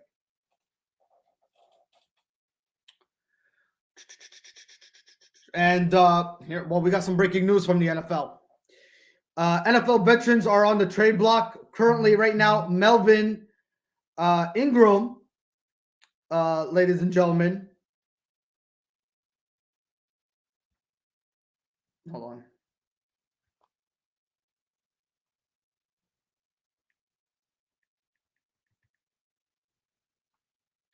on. Melvin Ingram is on the trade block. LJ Coiler is on the trade block. And Kyler Fuller are also on the trade block. They're being discussed before the trade deadline. All right. Also, breaking news to share with you folks. Dak Prescott is expected to play week 8. So good news for the Dallas Cowboys fans out there, huh? Yes, Dak Prescott is expected to play after the bye week for the Dallas Cowboys. And we'll get to the Dallas Cowboys here in a couple minutes because they are definitely on a bye week this week, and they're sitting at 5-1. So, again, how about them Cowboys, though? Who expected this team to be where they're at right now, going midway into the season? Ladies and gentlemen, more NFL news coming in. Chris Jones is expected to play against the Tennessee Titans. He was listed questionable, but he is expected to play against the Tennessee Titans this afternoon. Julio Jones is also expected to play against the Tennessee Titans this afternoon. Also, Antonio Gibson will be expected to play through a hairline fracture. So, yeah, he's expected to go against the Green Bay Packers. Okay. Also, Darius Slayton, ladies and gentlemen, Evan Ingram, and John Ross all will be playing today against the Carolina Panthers. As far as Sterling Shepard is concerned, he'll be a game-time decision. Yes. Darren Waller, he is testing out his ankle. The Raiders tight end, he'll be a game-time decision, so we'll see how it goes for the Raiders tight end. All right.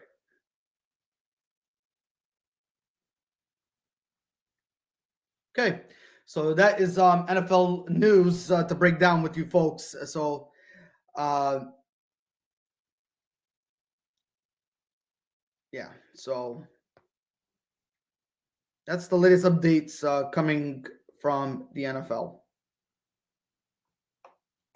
All right, so we went through some injuries for all the fantasy owners out there, of players who are not expected to play, and for the players that are expected to play and are going to be on the active roster this afternoon. All right.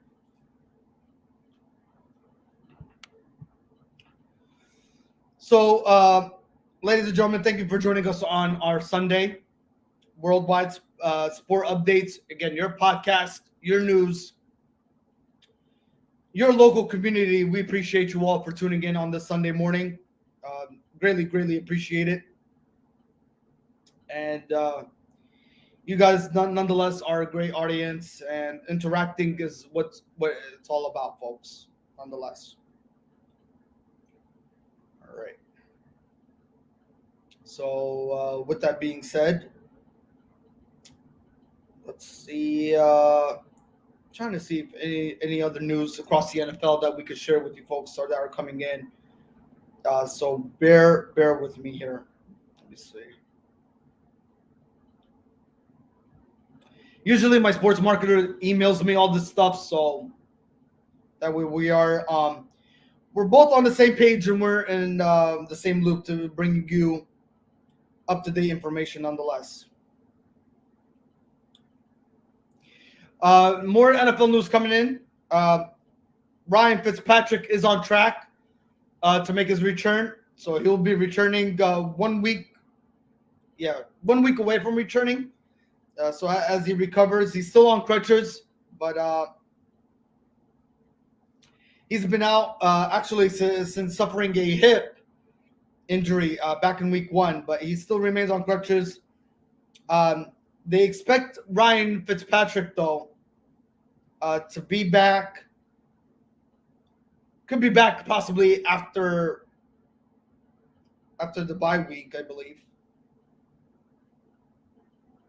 So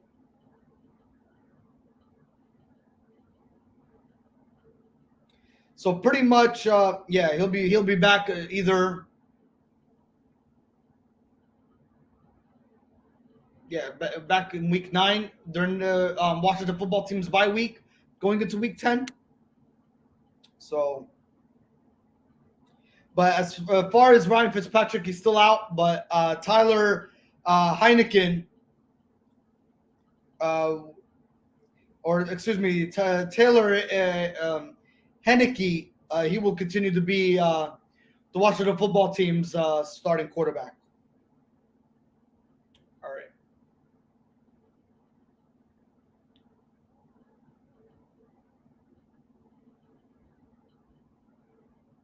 So that is your news coming from the NFL on this Sunday. So Ryan Fitzpatrick is still progressing, and he will be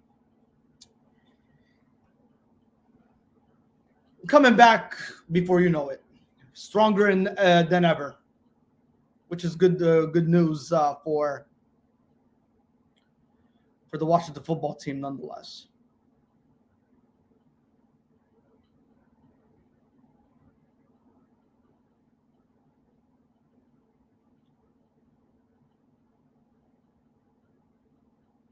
All right. Let's see.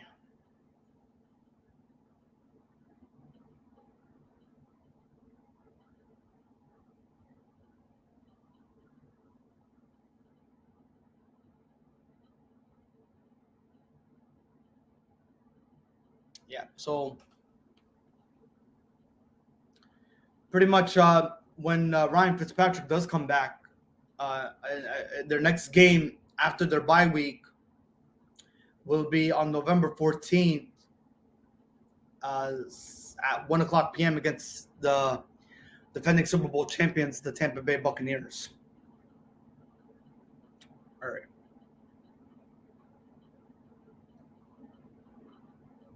Good stuff. Good stuff. All right, ladies and gentlemen. Let's see. What time is it here? Okay, cool. We're still on schedule. 9:35.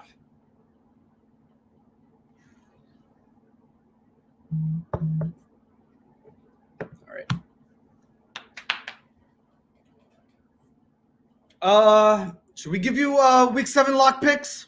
We should give you week 7 lock picks. Let's tag our boy here. Hopefully he's not sleeping in this morning. But we're gonna give him whether he does catch it live or he does not. I'm gonna give him my my week 7 lock picks.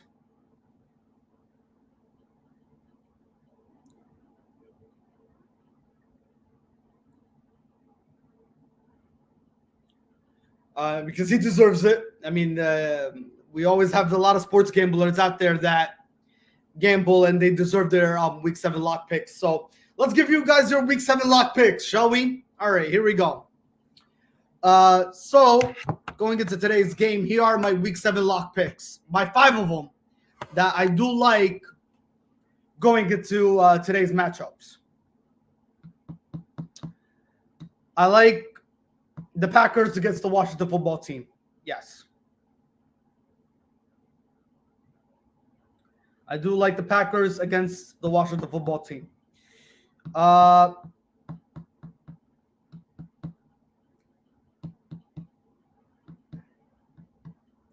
pick the Eagles again today against the Las Vegas Raiders.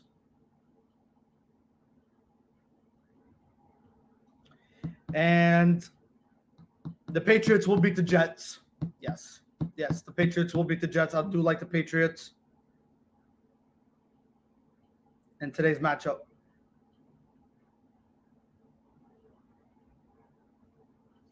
And I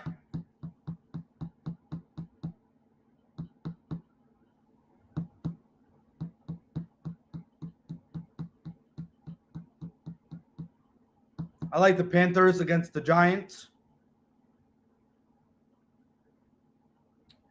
And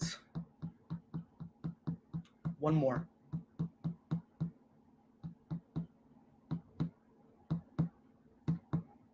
I like the Titans against the Chiefs. Yeah. And we're going to get to why I do like the Titans against the Chiefs. All right. So, my friend Eddie, these are your week 7 lock picks, my friend. All right, so these are your week 7 lock picks. I got the Packers, Eagles, Patriots, Panthers, and the Titans. So enjoy those week 7 picks, and good luck to you, my friend. It will be an interesting Sunday nonetheless. All right.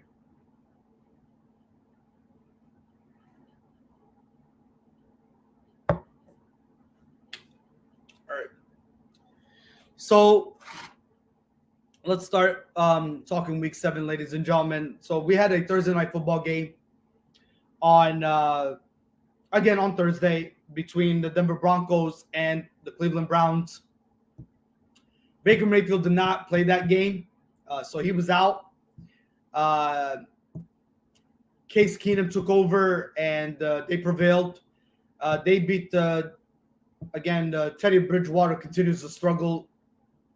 But they lost 17-14 by 3 points. That was your final score there, folks. So 17-14, your final. Teddy Bridgewater, again, 2 touchdowns, 1 interception, 187 yards through the air, 23 for 33 completion attempts. And Javonte Williams in the backfield, he only had 20 yards rushing, not very effective at all. And no touchdowns to show for it. And Melvin Gordon was also quiet for the Denver Broncos, so nothing good at all. Javonte Williams, of course, did have a touchdown on the receiving side, posting 1 touchdown, and Melvin Gordon on the receiving side also posted 1 touchdown, but they came up short. They fall to 3-4 on the season, and the Cleveland Browns, they improve to 4-3. So that was your ball game there from Thursday night football. All right. So we are definitely ready for NFL picks, huh? Well, predictions. We're gonna give you NFL predictions. I gave you my Week 7 locks. All right. So, but I'm gonna explain why I picked those lock picks. But I'm gonna give you my predictions to all the games that are happening on Sunday. But as far as my Week 7 lock picks, folks, those are the picks I'm sticking with: the Packers, the Eagles, the Patriots, the Panthers, and finally the Tennessee Titans. But now we're gonna get to the analogy and the predictions to why I believe those games. I mean games and those teams have a pretty good shot of winning this afternoon.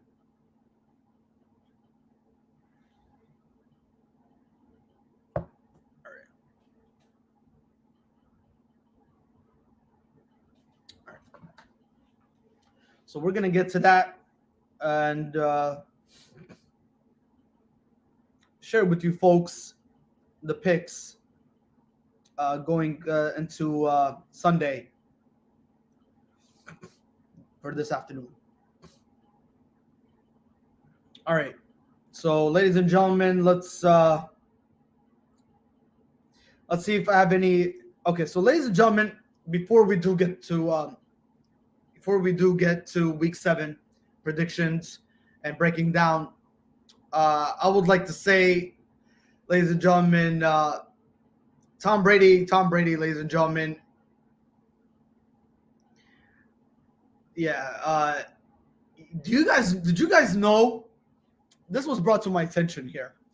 Did you guys know that Tom Brady is 22 years older than Justin Fields? Yeah. Their matchup will set the new largest age gap between starting quarterbacks since 1950. Did you guys know that? No, seriously. Did you guys know that? And then, not to mention, Tom Brady was 21 years older than Mac Jones. Back in Week 4, the two set the record for the largest age gap between starting quarterbacks since at least 1950. Can you believe that stat? And then Brady will be 22 years older than Zach Wilson. Zach Wilson is 5 months younger than Fields. Records for the largest age gap between starting quarterbacks for the third time this season. Brady and Wilson have the same birthday, August 3rd. Can you believe that? Yeah, can you believe that? Wow. All right. So I just wanted to share that with you folks. So funny. But again, Tom Brady, man. Tom Brady's Tom Brady, man. Tell you what.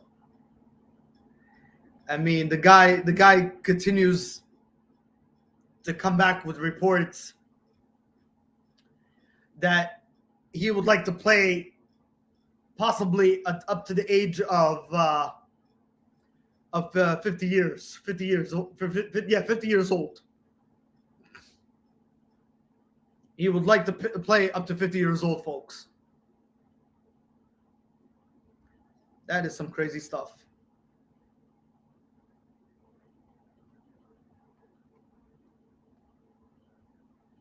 All right. Ladies and gentlemen, more news I want to share with you before we get to Week 7 NFL picks. Actually predictions. The Oregon Ducks game versus Colorado is scheduled for 12:30 p.m. That's college football. Next Saturday, folks. So the Oregon Ducks versus the Buffalo Lees. Yeah, they are scheduled for 12:30 p.m. kickoff time on, I believe it is scheduled for Saturday. Yeah, it's scheduled for Saturday, this upcoming Saturday, I believe. Let's see. Hold on here. It was brought to my attention. So we got a phone call. Okay, now that phone call got interrupted. Sorry about that. All right. So again, the Oregon Duck. Yeah.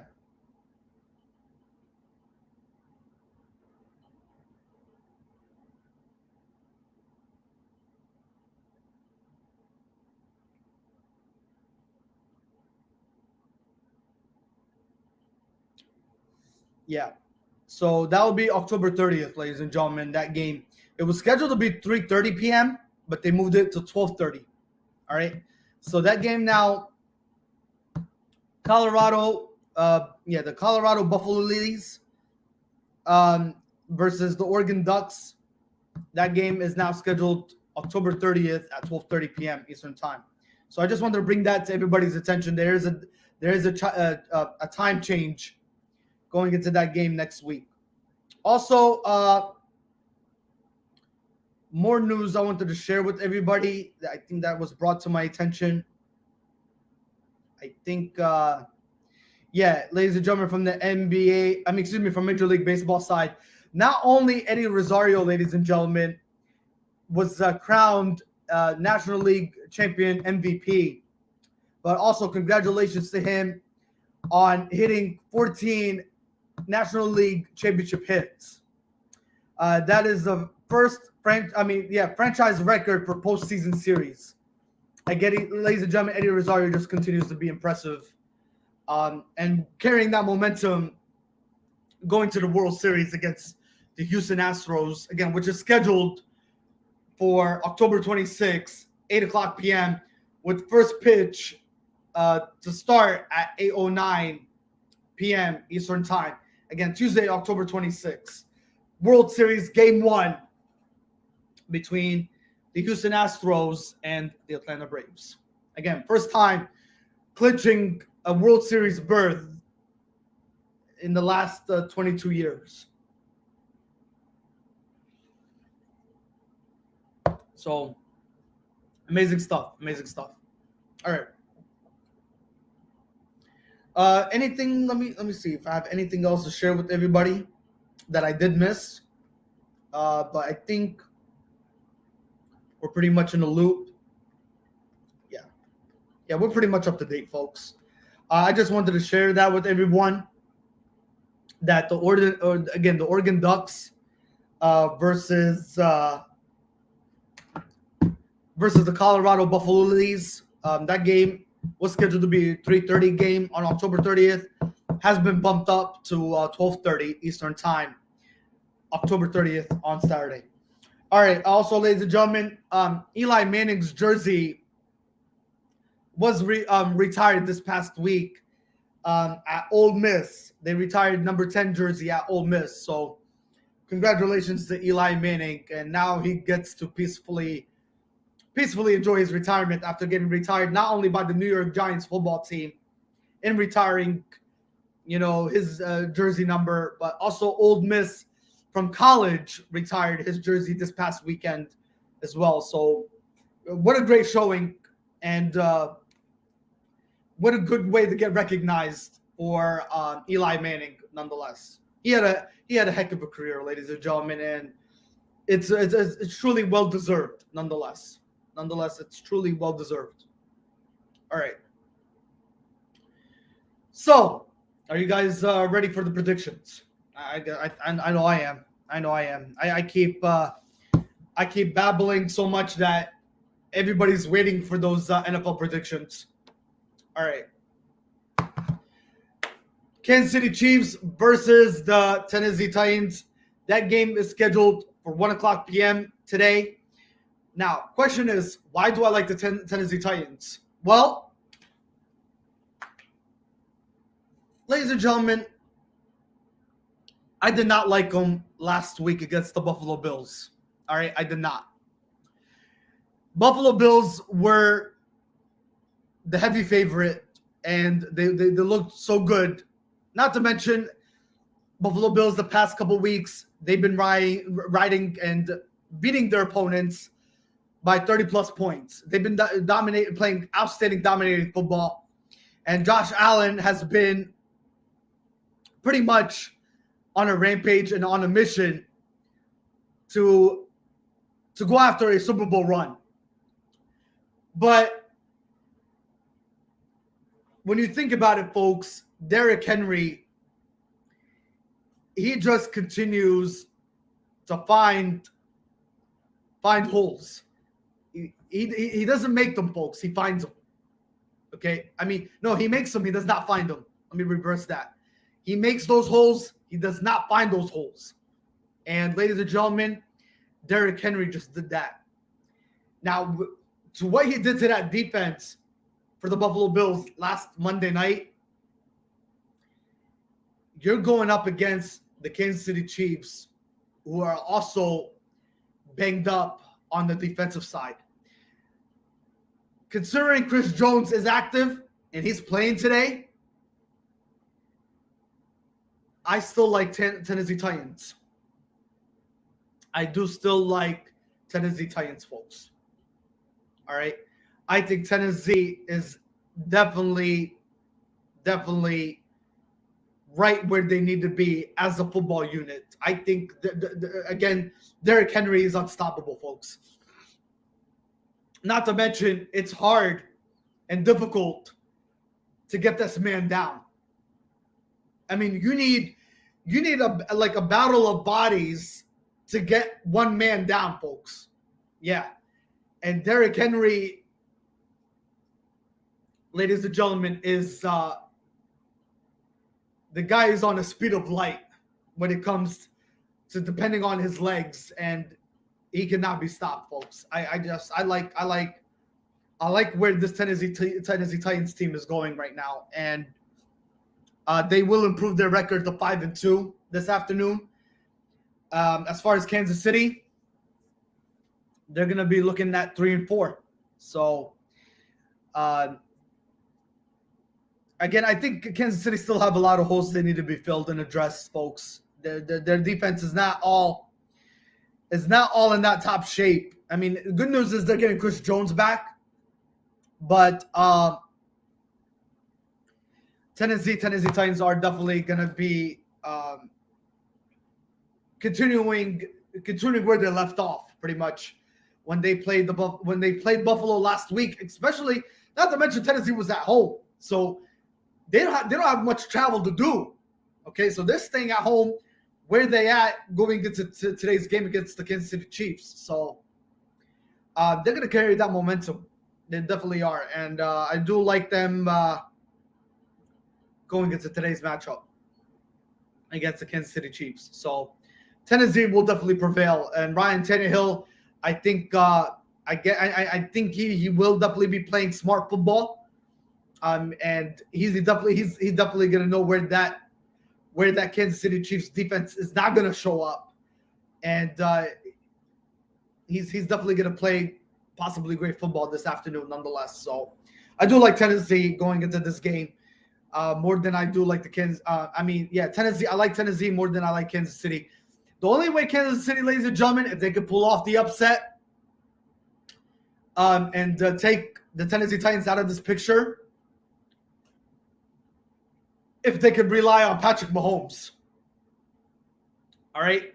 I mean, I do not want to keep continuing to talk about Patrick Mahomes and the way he's been struggling this season, folks. I mean, he already has 8 interceptions in his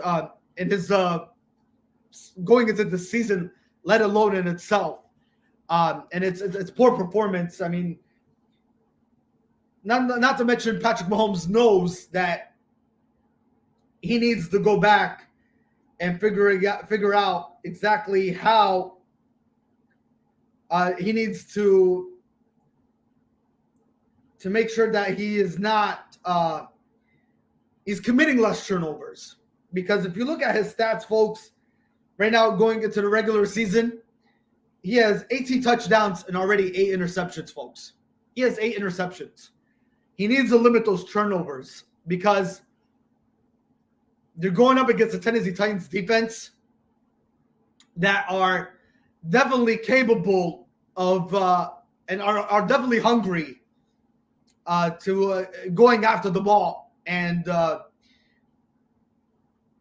possibly, not to mention if you're in double coverage, they could put you in double coverage, ladies and gentlemen. The Tennessee Titans, they could put you in double coverage, and they could possibly pick off that ball not only once, but they could pick off that ball maybe twice or maybe 3 times nonetheless. They are definitely ball hungry, folks, and Tennessee Titans are definitely capable of doing that. If you could pull up more of his stats, folks, which I would love to pull up more of his stats.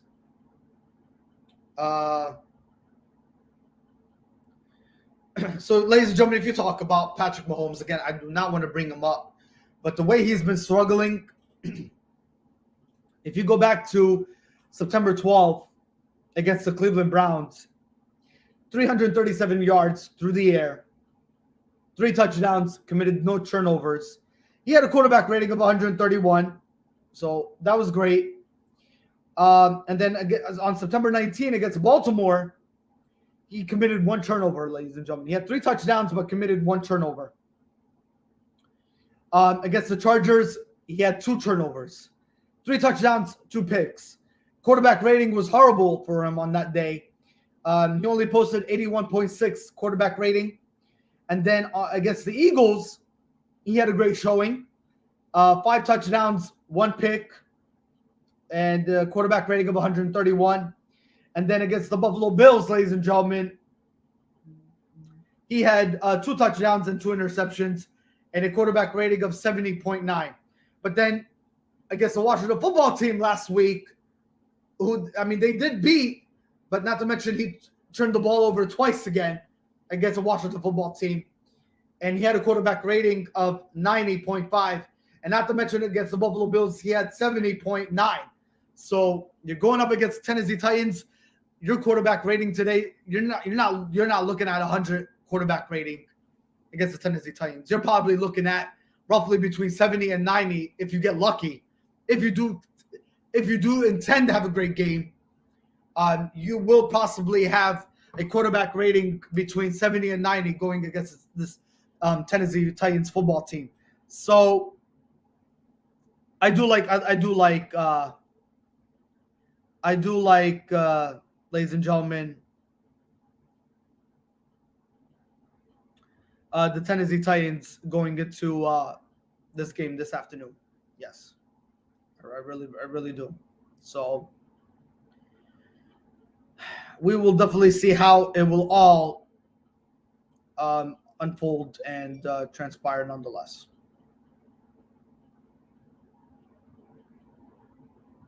All right. Let's continue with our next game here.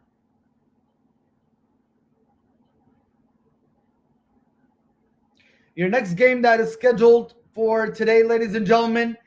Well, speaking of the Washington football team, they go up against the Green Bay Packers and Aaron Rodgers. Ladies and gentlemen, my pick for that one is the Green Bay Packers. Yeah, I think Green Bay right now is playing awesome. They're playing awesome football. There's really not much to say from the Cheesehead Nation.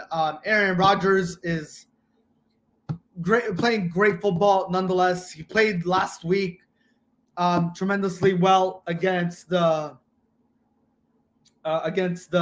Chicago Bears and Justin Fields, ladies and gentlemen, and they're an amazing football team. Not to mention Devontae Adams, ladies and gentlemen, his work ethic is amazing, and not to mention, ladies and gentlemen, also Aaron Jones. His work ethic is truly amazing nonetheless. So yeah, the Green Bay Packers will will carry that momentum going into today against the Washington football team. The Washington football team will fall to 2-5, and as far as the Green Bay Packers, they will improve their record to 6-1. So I do like Green Bay going into this game this afternoon at 1:00 Eastern time. Again, ladies and gentlemen, Aaron Rodgers playing great football. Devontae Adams, unstoppable. His work ethic and his attitude is right where it needs to be to carrying this football team and trying to possibly make a Super Bowl run this upcoming season. It looks very promising in Green Bay, folks. It really does. And not to mention, as the months progress, now we're going into November, and before you know it, December will get here, in January, as the temperatures start plummeting down, Green Bay weather is going to be Green Bay weather where it really, really, truly is. And that's going to be definitely a lot of good stuff for the Green Bay Packers, not to mention home field advantage will be on their side nonetheless. And Green Bay Packers are going to be riding high. So everything is definitely clicking on all cylinders, and the chemistry is coming together for Green Bay. And Aaron Rodgers, ladies and gentlemen, just continues to amaze each and every day where it matters the most, whether it's a Sunday or whether it's a Monday night football game. So, again, Green Bay is just on a mission, folks, nonetheless. So, they will continue their record 6-1 for Green Bay this afternoon, while the Washington football team will fall to 2-5. All right. You got the Bengals and the Baltimore Ravens. Well,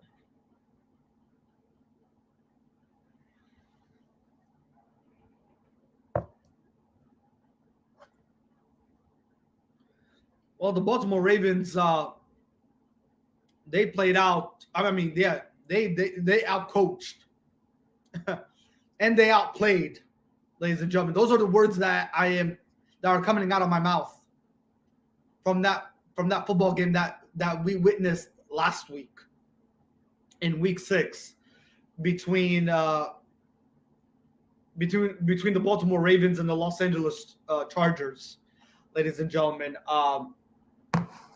The Baltimore Ravens dominated that game, folks, in great fashion. So they outcoached and they outplayed the Los Angeles Chargers, and they improved their record to 5-1. Baltimore will improve their record to 6-1. So they will go to 6-1 after today, ladies and gentlemen. Yes. So I do like them. I do like Baltimore going 6-1 against the Cincinnati Bengals. Even though Jamar Chase is playing great football right now going into midseason, not to mention Joe Burrow, who came off an injury from last season-ending injury last year. The Bengals, you got to give credit to them the way they're playing, but they're going up against a great Baltimore Ravens team, and Baltimore Ravens is just they're an awesome awesome club. Not to mention, Lamar Jackson continues to be impressive, and again, those words that I mentioned going into last week against the Los Angeles Chargers and against Justin Herbert, they outcoached that Chargers team, and they beat them to outstanding fashion of a football game. The final score, ladies and gentlemen, by the way, for that one was 34-6. Baltimore Ravens against the Chargers, and today they will continue that momentum. I mean, I think even though, ladies and gentlemen, don't get me wrong, the Baltimore Ravens are dealing with a slew of injuries. Yes, they are definitely. I mean, not to mention J.K. Dobbins is out for the season, and they have to definitely rely on the backups, unfortunately. So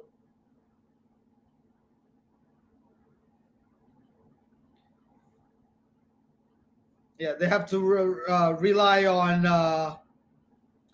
Latavius Murray nonetheless. So, and not to mention they have to also rely on Le'Veon Bell. Le'Veon Bell, who they picked up. So those are the two dynamic duos that really need to show up for the Baltimore Ravens going the rest of the way this upcoming season. Latavius Murray and Le'Veon Bell, ladies and gentlemen, in the backfield position. So, yeah, it's all up to them, folks. It's all up to them. And hopefully they carry that momentum moving forward this upcoming season. But, yeah, it's all up to Baltimore and how they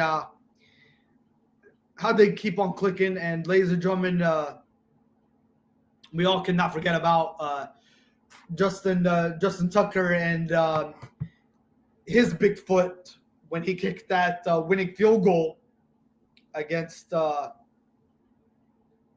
who did they do it against? I forgot who they did it against, but yeah, Justin Tucker was very impressive with his big foot and kicking that winning field goal. And again, ladies and gentlemen, Baltimore is sitting right where they need to be. So I do like them, and this is not to mention it's a division rivalry game, so to speak here. So yeah, I do like Baltimore this afternoon. It's scheduled for 1:00 p.m. against Joe Burrow, Jamar Chase. Again, they will fall to 4-3, and the Baltimore Ravens will improve to 6-1.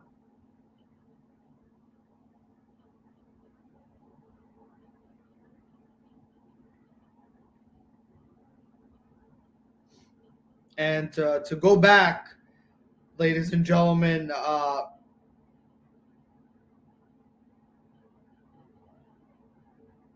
he did that.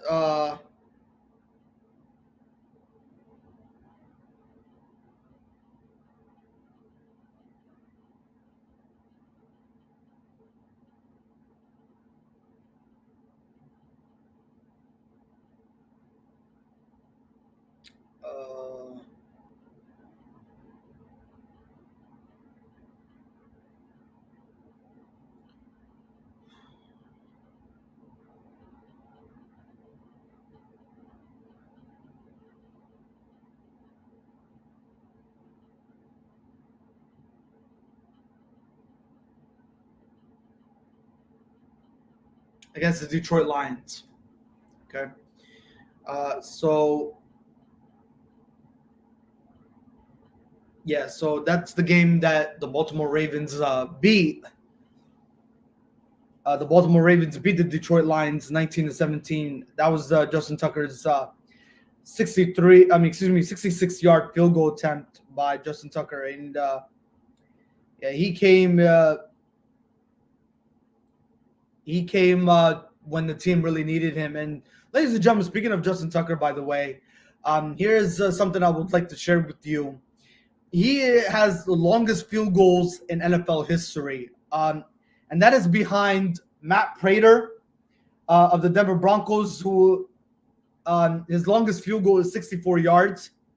And then Brett Maher of the Dallas Cowboys, his longest field goal is 63 yards from distance.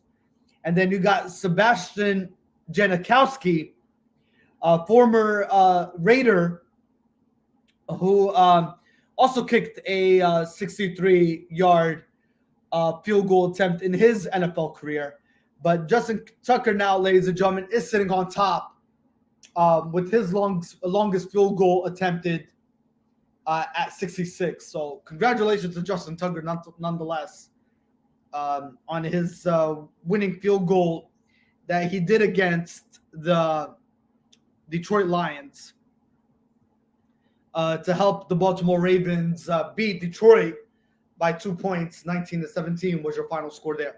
So again, ladies and gentlemen, they go up against the Bengals. I do like the Baltimore Ravens against the Cincinnati Bengals going into today's game. All right.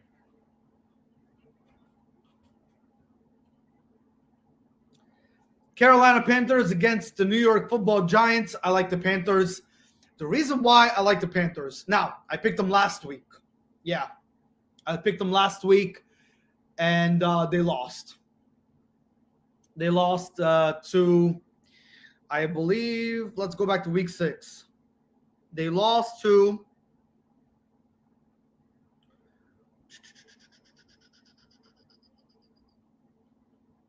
the Vikings. Yeah, they lost to the Vikings. Not something I expected out of this Carolina Panthers team. I have no idea what's going on with Sam Darnold all of a sudden. I mean, you lost. Not to mention, you know, they are now suffering their 3rd straight loss after going 3-0, folks. Yeah. So they lost to 2 NFC East teams. They lost to the Dallas Cowboys. They lost to the Philadelphia Eagles. They lost to the Minnesota Vikings. All right. They were 3-0, ladies and gentlemen. Carolina Panthers were 3-0. All right. Before losing to the Dallas Cowboys, before losing to the Philadelphia Eagles, and before losing to the Minnesota Vikings.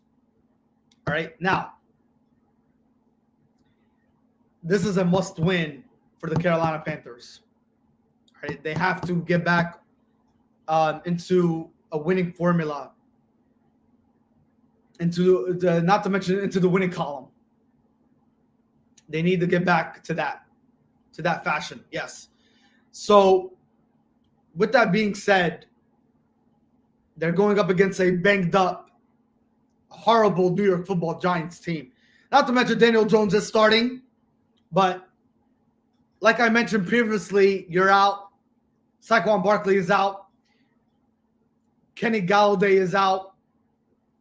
So they're dealing with a slew of injuries, folks. So this is the momentum, and this is where Carolina Panthers need to finally figure out how to get back to winning as a football team. You cannot. I mean, I don't think they can suffer their 4th straight loss. I don't think this team can. So I do like Carolina. Hopefully, they can prevail against this banged up New York Football Giants team. And not to mention the New York Giants, they need a desperate win nonetheless too, to stay in a tight race in the NFC East. But again, they're just the Giants are so banged up, folks. It's not. It is no joke. It is no joke. I mean, again, Saquon Barkley is out. Kadarius Toney is out. Kenny Galladay is out. Oh my God. I mean, just mentioning those 3 players is a lot for the New York Football Giants. Yeah. It is a lot. But then it doesn't look good for the Carolina Panthers either, right? I mean, Christian McCaffrey is out again. You know, he missed the game against the Philadelphia Eagles. He missed the game against the Minnesota Vikings. You know, where Carolina really needed him the most in the backfield position. So, but Sam Darnold has to come through today. He definitely does. They definitely need to get back into the winning column, and this is where Carolina needs to really figure out where it really went wrong for them in losing those 3 games, again, to the Dallas Cowboys, to the Philadelphia Eagles, and to the Minnesota Vikings. So again, you're going up against a banged up New York Football Giants team. There is no impossible way that you cannot pick up a victory against this football team. So they really need to do it in great fashion, and team needs to come together nonetheless. So it is all about team effort. And hopefully Carolina Panthers could sneak a win. It's going to be a very tight game. I believe so. Now, if Carolina does, if they do come, with a game plan and an approach, ladies and gentlemen, with a different scheme nonetheless, they could possibly dominate this game, and it could be a high scoring game. It could possibly be with a banged up New York Football Giants team. It could possibly be a 45-7 football game this afternoon. I think they're scheduled to be a 1:00 game. Yeah, 1:00. So we'll see. We'll see how that goes. We'll see how that goes for the Carolina Panthers and the New York Football Giants. But yeah, Carolina needs to get back into a winning formula here. And what a great opportunity today to do it against a banged up New York Football Giants team that is definitely going through nightmares right now. That they don't have Kenny Galladay, they don't have Saquon Barkley, and they don't have Tooney as well. So not good for the Giants going into this game again this afternoon. So they're losing a lot of playmakers going into this game. So again, it is not a good look. It is not a good look for the New York Football Giants. I know Darius Slayton is expected to start, though. I think he's expected to be in the lineup. And I believe Evan Ingram and I think Sterling Shepard, those are probably good to go. I believe so. Okay, I mean, I think they are expected to go, but they were their list is questionable. So I think that report came in yesterday. That report came in yesterday. So as of right now, Evan Ingram, Darius Slayton, and Sterling Shepard are listed questionable. But there is a possibility they could be playing today. They could be playing. All right. So we'll see how that goes for the New York Football Giants. But again, ladies and gentlemen, it does not look good for them. All right. Again, Saquon Barkley is out. Kenny Galladay is out, folks, for the New York Football Giants. And not to mention, folks, Kadarius Toney is also out for the New York Football Giants. So not good. Especially going into week 7, it's not good. It's not good. All right. So again, Carolina Panthers are my pick for this afternoon. All right. Game is scheduled for 1:00 p.m. Eastern time. All right. Atlanta Falcons at the Miami Dolphins. Well, yeah, we all know the Miami Dolphins need a win here. After going into last week in week 6, where they played they played actually, wait a minute. Didn't Dolphins have a bye week last week? Let's see here. No, they did not. Okay, no, they did not. All right. So, ladies and gentlemen, Dolphins last week, they went and played against the Jacksonville Jaguars in London, and they lost. They lost by 3 points to a Jacksonville Jaguars team that desperately also needed a win. And not to mention the Jaguars ended their 20th losing streak. So congratulations to the Jaguars on that. We'll get to the Jaguars in a couple minutes here. I think the Jaguars are on a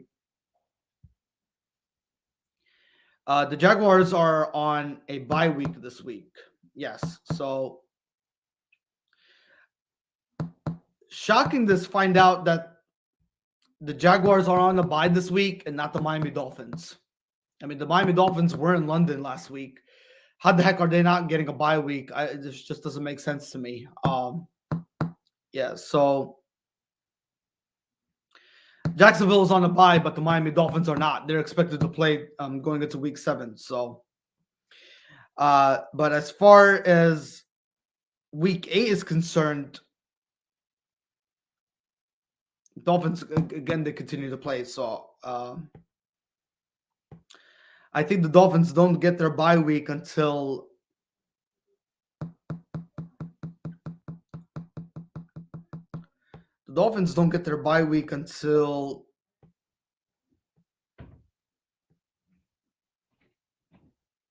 let's see when the Dolphins bye week is.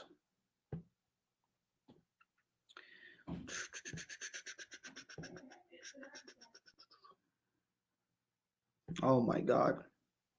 The Dolphins don't get their bye week until week 14, folks. Oh man. That's what are we talking? By the time week 14 gets here, you're talking what, mid-December? Mid-December? Yeah. Mid-December, folks, is when the Dolphins will be getting their bye week. And it's crazy that they did not get their bye week after playing the Jaguars in London last week. So it is crazy stuff nonetheless that they are expected to play this afternoon against the Atlanta Falcons. So who do I like going into this matchup, folks? I do like Atlanta. Yeah, I like the Atlanta Falcons. I mean,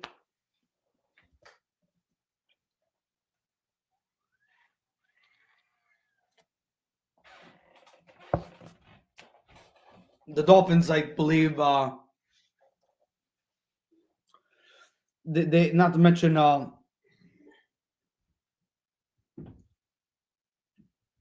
they're going through a rough stage, and they're trying to figure out how to win a football game, and apparently they're not in total rhythm, and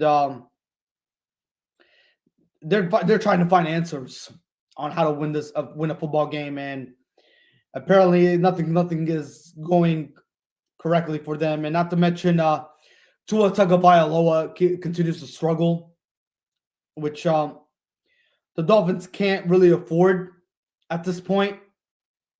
So I do like Atlanta, ladies and gentlemen. Atlanta Falcons will prevail. They will improve their record to 3-3 this afternoon, while the Dolphins will fall to 1-6. So I can't really get into much from the Dolphins side, except that I mean they really need Tua Tagovailoa to show up. They really do. I mean he is the true leader to that locker room, to that team, and they really need him to come where it really matters most when it comes to crucial games, folks. And this is what it's all about for the Miami Dolphins. So it's all about Tua Tagovailoa, folks, and he's the playmaker, and again, he's the leader of that football team, and if he struggles, the whole team struggles pretty much. So nothing really convinces me how the Miami Dolphins are going to win this football game. Not to mention, if you think about it, you were playing in the United Kingdom last week against the Jacksonville Jaguars, and going on the plane and coming back to the United States, to come back to Miami and prepare pretty much within a couple days, not even for your next opponent. It's going to be really tough. Just to get back into to acclimated back to the thick of things in the now that they are in the United States, and now that they are playing down in South Florida today, which is scheduled for 1:00 p.m. I think it's really going to be too much for the Miami Dolphins. I really do. If we could, let's see if we could bring some news to your attention, folks. Yeah, not to mention Brian Flores, ladies and gentlemen, their head coach. He just continues to struggles and connect with his players, and nothing is going right. Nothing is going right. Not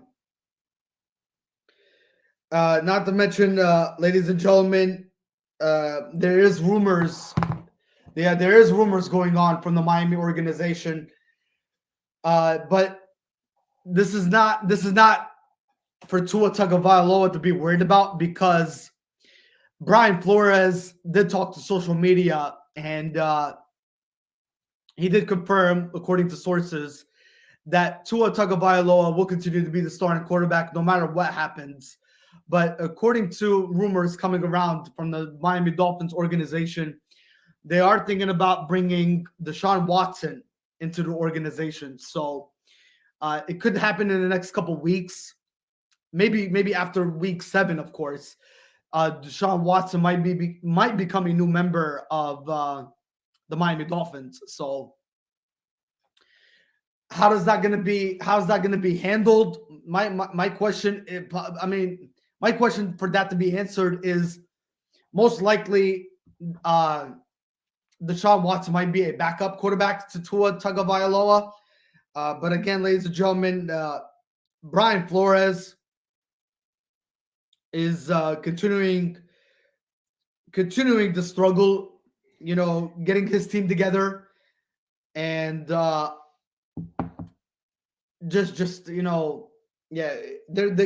continue to struggle.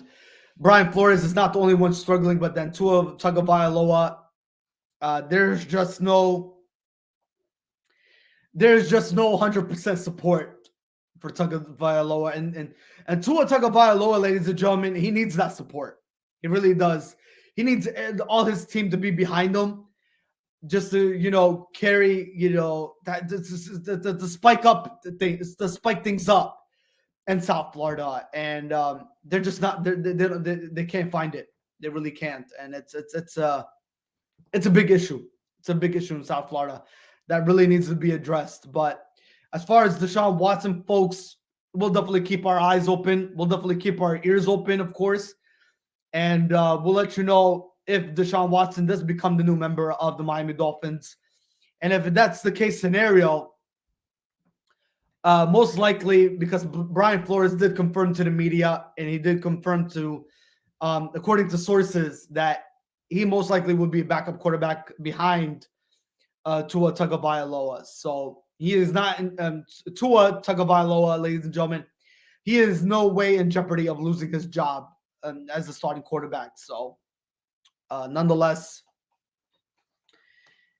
he's just looking for that spark, ladies and gentlemen. He's looking for motivation, and he's looking for answers exactly to what's going wrong with this football team, and how to get back into the thick of things and getting into that winning formula, nonetheless, for that Dolphins organization. But as far as going up against the Atlanta Falcons and Matt Ryan this afternoon, the momentum really rides on the Falcons this afternoon, folks. And I do like Atlanta going into this football game. Not to mention, the Atlanta Falcons had a bye week last week, so they did not play in week 6, if I recall.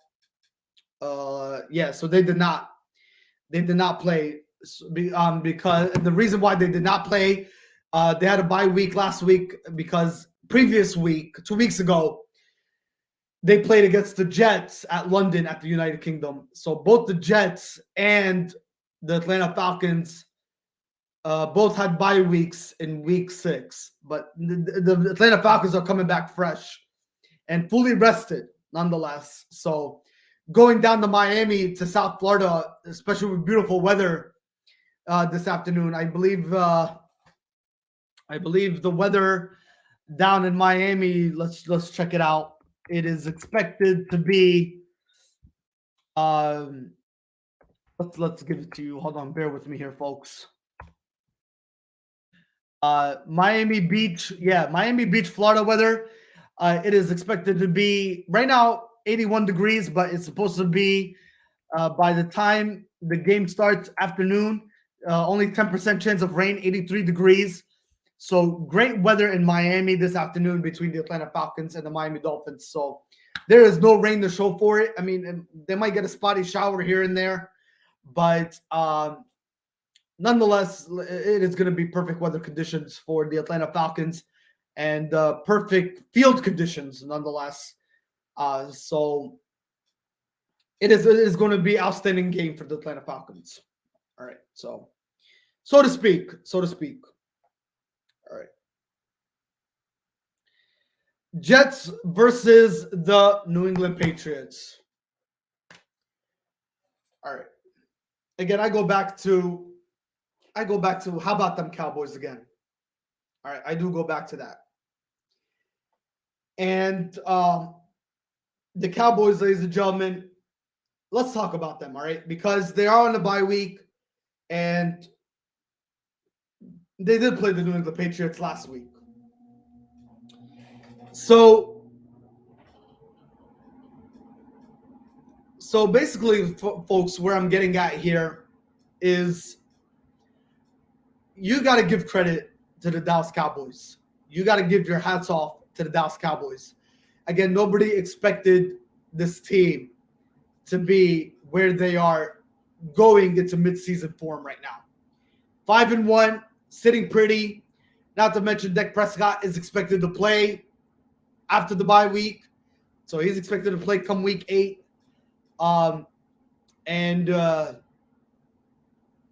Dak Prescott, ladies and gentlemen, I gotta give credit. I gotta give credit where it's due, folks. I really do. Dak Prescott, he attacked that cornerback position. And what I mean by that cornerback position, folks, is ever since the New England Patriots, they traded Stephon Gilmore to Carolina. By the way, ladies and gentlemen, Stephon Gilmore is expected to start and make his debut against with the Carolina Panthers today against the New York Football Giants. So we already know what Stephon Gilmore is capable of in the cornerback position. So that's why I do like the Panthers going into this football game with the new acquisition and new member for Carolina, Stephon Gilmore being on the active roster and in the starting lineup. But ladies and gentlemen, again, you go back and you reflect on that trade. Again, Stephon Gilmore no longer with the New England Patriots. But again, you got to give credit where it's due. And Dak Prescott, he used to play with Jalen Mills, right?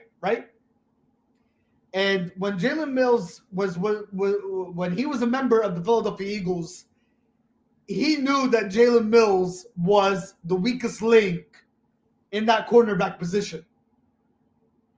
So he attacked that cornerback position, and CD Lamb was on was on point, folks. He pretty much outplayed Jalen Mills in that cornerback position. He exposed Jalen Mills. He exposed Jalen Mills for who he is, folks, in that cornerback position. And that's why the Dallas Cowboys won that football game 35-29 was your final score. So give kudos to the Dallas Cowboys again. They're playing, not to mention they're playing smart football. Yeah, they're playing smart football. And they're sitting right where they need to be, and they're gonna carry that momentum after the bye week. So they are sitting in great top shape, and it's very scary, folks. It is very scary. Not to mention Trayvon Diggs, folks, picking up that interception on Mac Jones. Oh my God. Oh my God. Ladies and gentlemen, I just want to go back and say this, folks. Is Trayvon Diggs is he the real deal? Is he the real deal? Is he going into midseason currently in the NFL? Is he the rightful package for the Dallas Cowboys? I think he reminds me of Barry Sanders, folks. Yeah, he reminds me of actually, is it Deion or Barron? Hold on, let me get a confirmation on that. Yeah, he does remind me of Sanders, though. He does. The way he plays.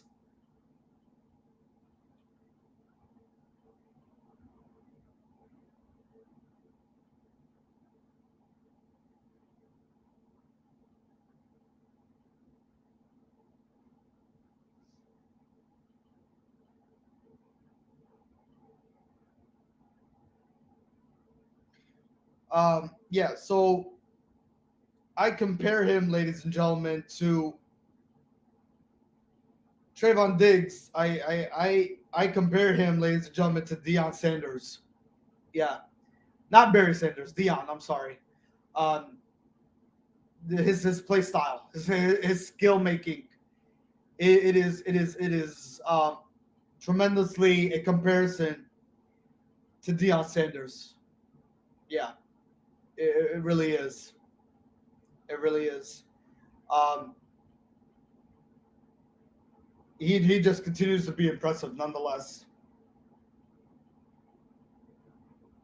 Yeah, and not to mention in that cornerback position spot, Trayvon Diggs is just he continues to be impressive each and every day, um, and it's very scary. It's very scary, and this is not to mention, folks. This is what the Dallas Cowboys are looking for.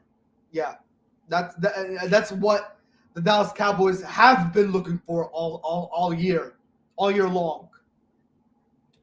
Who's gonna ride the ship on that Dallas Cowboys defense? And it is tremendously the answer that the Dallas Cowboys have been looking for, and it is Trayvon Diggs, folks. It is definitely Trayvon Diggs. So scary stuff from the Dallas Cowboys. Nonetheless, to see Trayvon Diggs playing and having that comparison form to how Deion Sanders played in his college career. In his NFL career with the Dallas Cowboys. We're kind of seeing the 1990s play all over again, pretty much for the Dallas Cowboys, and it's becoming some scary stuff nonetheless. So scary stuff. I go back, and I mentioned that Dallas Cowboys are just they're on a mission. They're on a mission, and again, they're on a bye week, and they're sitting very, very pretty going into midseason form. And speaking of the Dallas Cowboys, going into Week 8 after their bye week, they are scheduled to play the Minnesota Vikings Sunday Night Football on Halloween night. Yeah, at Minnesota. So they'll be on the road against the Minnesota Vikings on Halloween night, Sunday on October 31st. So after the bye week, they play the Minnesota Vikings on the road, and we'll see how that will turn out. Right now, the Minnesota Vikings, again, they're on a they're actually the Minnesota Vikings are also on the bye this week too. So they are currently 3-3 in their NFC North standing. So it'll be very interesting when both of those two teams, they come back from a bye next week, and we'll see who truly is in total position of winning a football game. Will it be the Dallas Cowboys, or will it be the Minnesota Vikings? So yeah, so we'll see. But yeah, so the Minnesota Vikings, ladies and gentlemen, and the Dallas Cowboys are both on a bye week this week. All right, and they play next week after the bye week, Sunday Night Football, October 30th. Halloween night, 5-1 Dallas versus the Minnesota Vikings, 3-3. All right, let's talk again. Let's go back to the New York Jets versus the New England Patriots. The New England Patriots are at home, folks. All right, now I'm going to go back and talk about the New England Patriots here. Again, with their loss to the Dallas Cowboys last week, Bill Belichick and the New England Patriots are 0-4 at home. Yes, you're hearing that correctly, folks. They are 0-4 in Gillette Stadium. They cannot afford to go 0-5. They cannot afford to go 0-5. I don't remember the last time when Bill Belichick and the New England Patriots went 0-5 at home, ladies and gentlemen. I don't think it's ever been done. All right? Not to mention in the Bill Belichick era. So I do like the New England Patriots against the New York Jets. Yes. I do like New England. I mean, even though the New York Jets are well rested, they're coming back after a bye week themselves, you know. So, I do not like New England going 0-5 at home. I don't think it's ever been done in the Bill Belichick era. I don't think it's ever been done. All right. So, even though the New England Patriots cornerback position stinks, yes, I'm gonna say on air. It does stink, folks. Their cornerback position does stink. I mean, Jalen Mills has proven that he is the weakest link in that cornerback spot. Yes, he has proven that. And not to mention the Dallas Cowboys exposed him for truly who Jalen Mills is. But I do like the New England Patriots, though. I really do.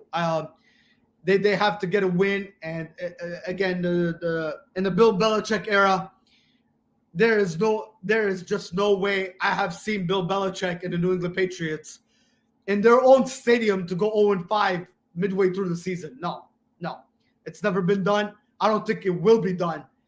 So the Patriots will win today's game against the New York football Jets.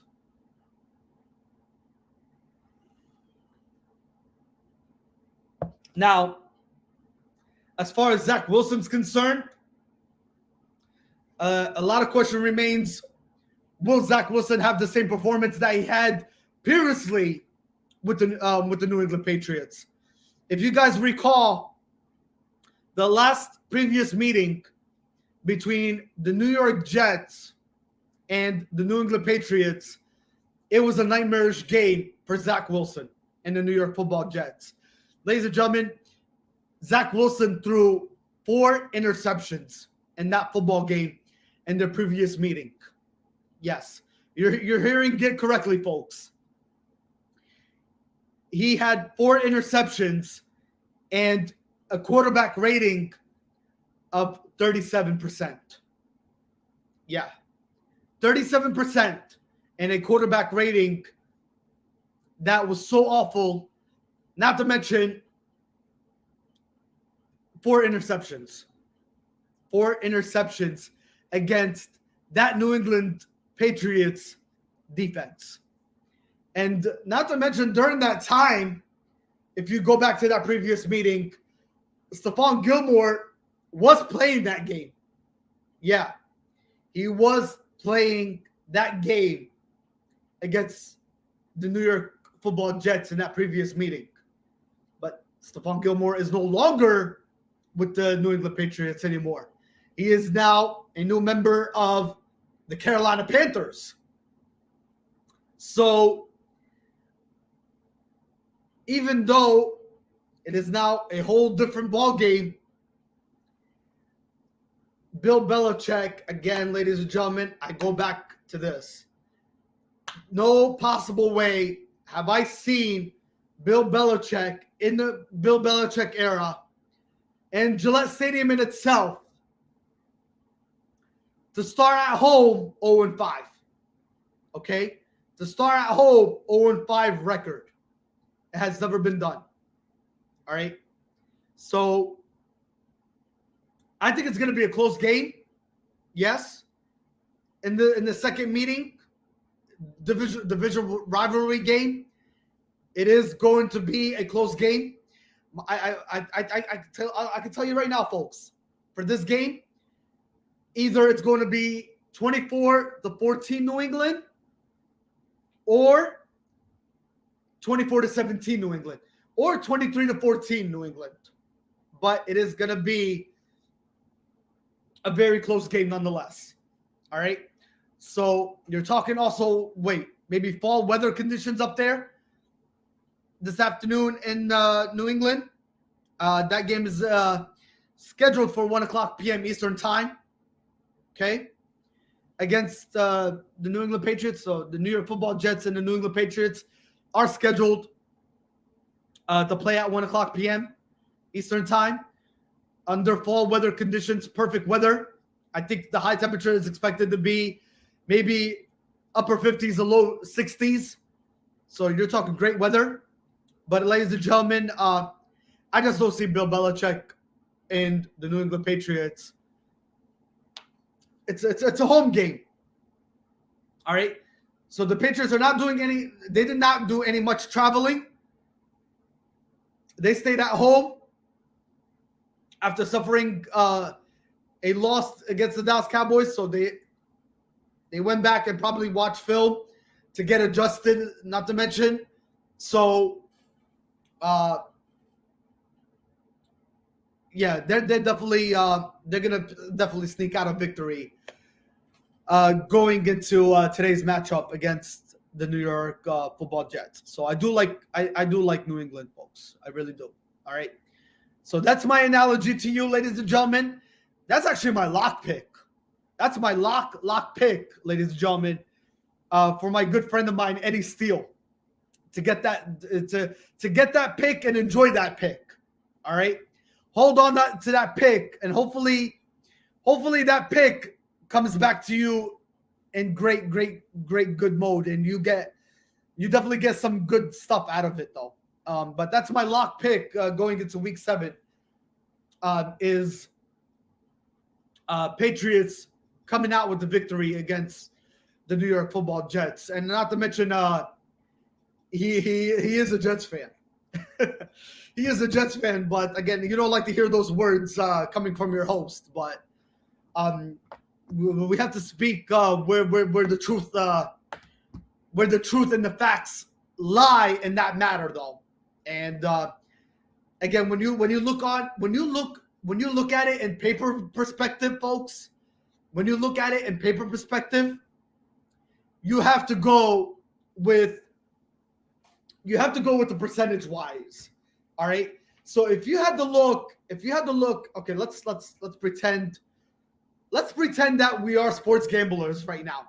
If you had to go to a casino before kickoff time, whether you're going right now to Parks Casino to put your sports bet in, or whether you're going to Wind Creek Casino, whether you're going to Ocean Resort Casino in Atlantic City, wherever casino you're going to right now to cast your sports betting, if you look at it in percentage-wise when it comes to sports gambling, this is where I have to throw the sports gambling out there, folks.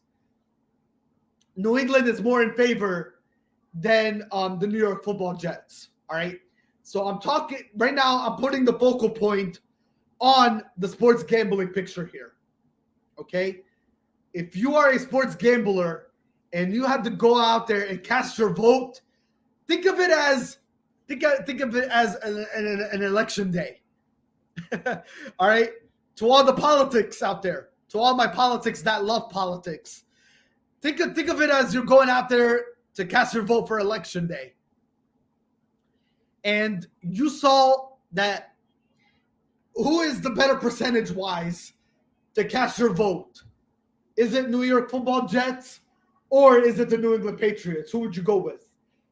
If you saw New England this up here and you saw the New York Football Jets down here, who would you go in your point of view? Of course, the New York Football. Of course, the New England Patriots. All right, because the New York Football Jets are at the bottom of the barrel pretty much. So, yeah, I do like New England, folks. That's my point of view and my information bringing it to your attention. So, with that being said, New England Patriots will improve to 3-4, while the New York Football Jets will fall to 1-5.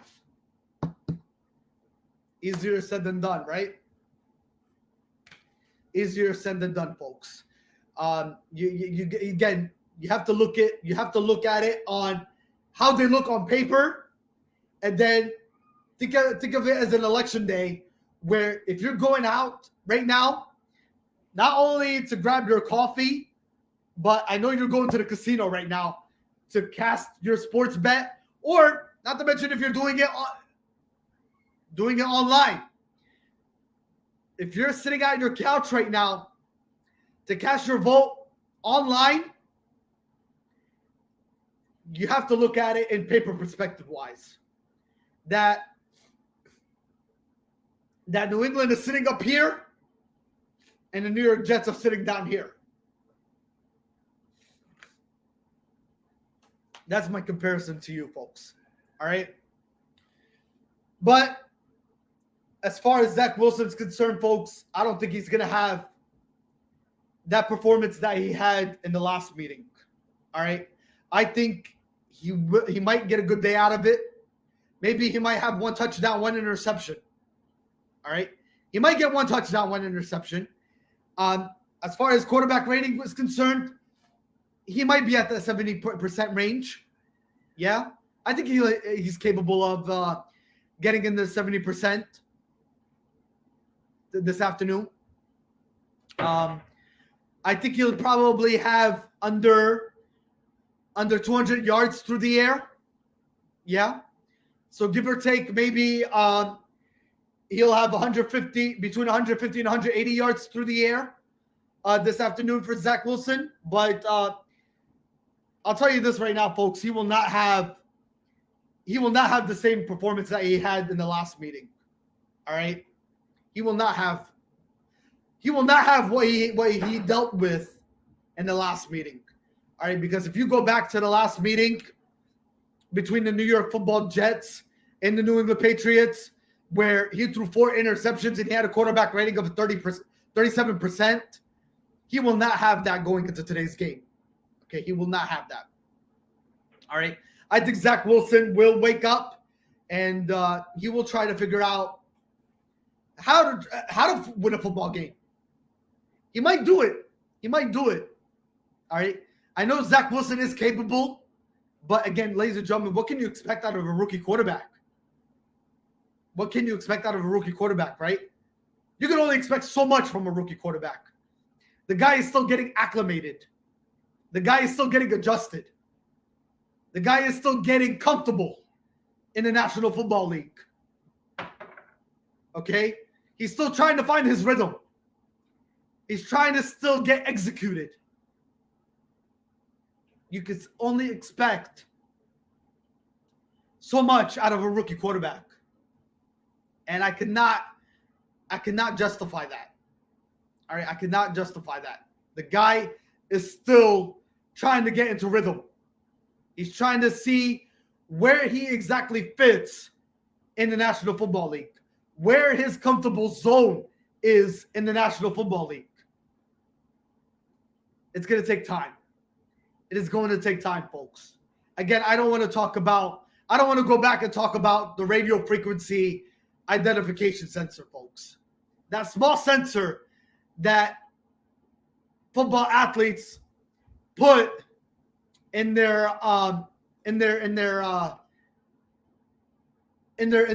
football clothing when they dress up and get suited up.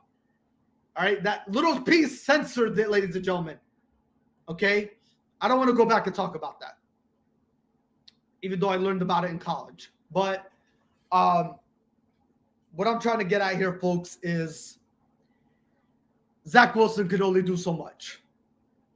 Okay, you cannot expect so much out of a rookie quarterback.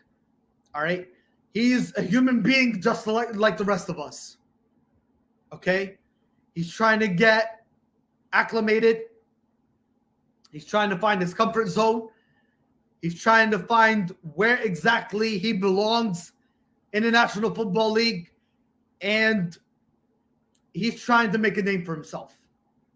The best possible way that how Zach Wilson performed in his college years, in his college career, it's going to take a while for him to truly show to the whole world how truly of a quarterback that he truly is. Who truly Zach Wilson is, folks. And it is going to take time for him to be that kind of quarterback that everybody expects out of Zach Wilson each and every day in his beginning career of the NFL. All right.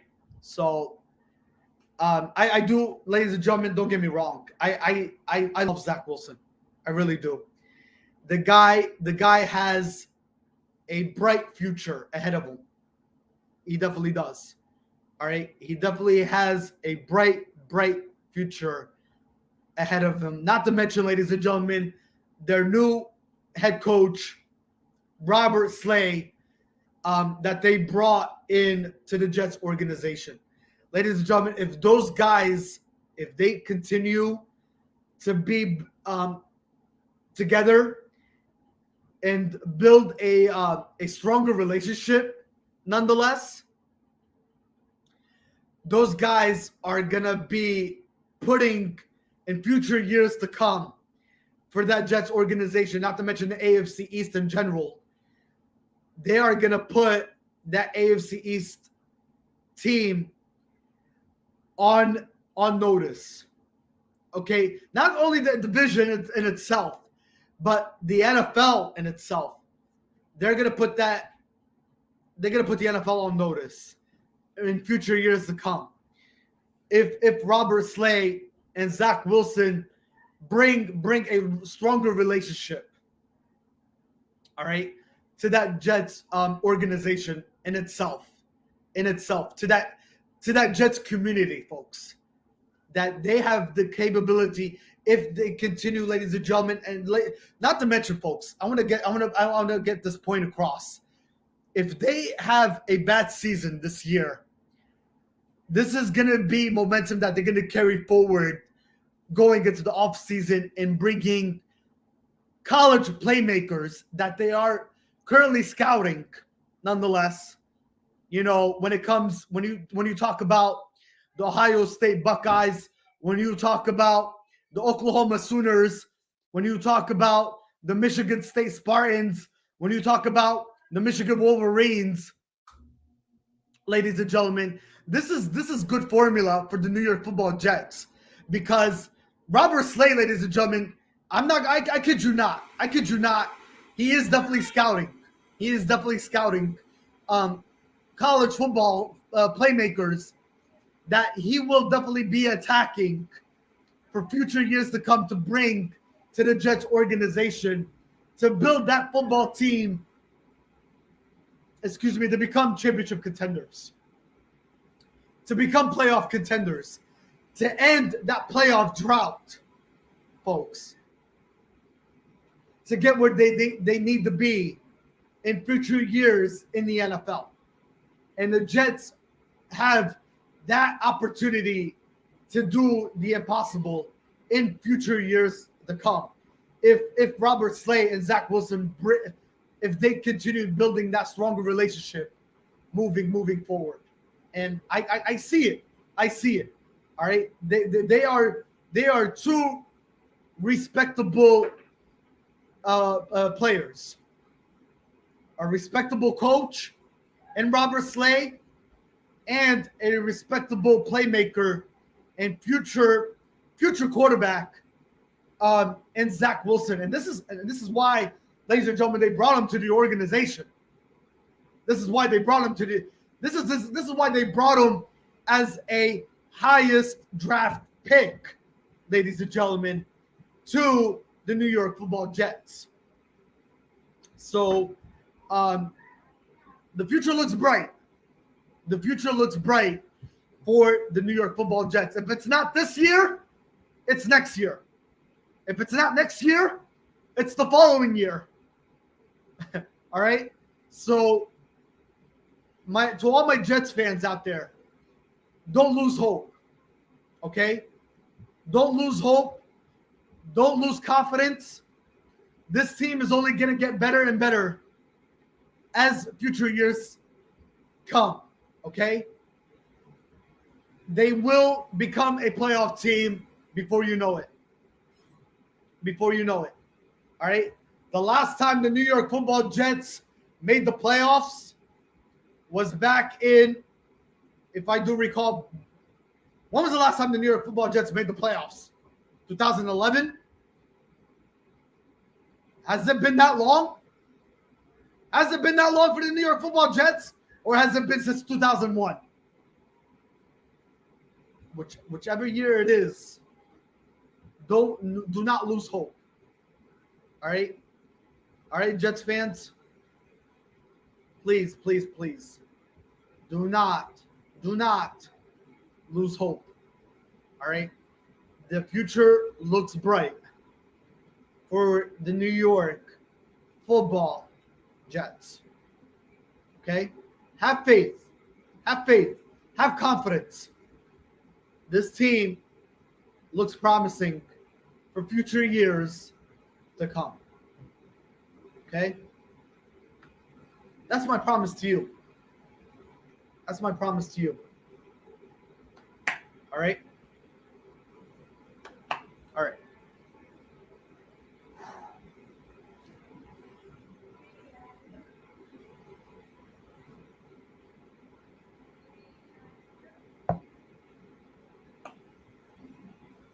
All right, here we go.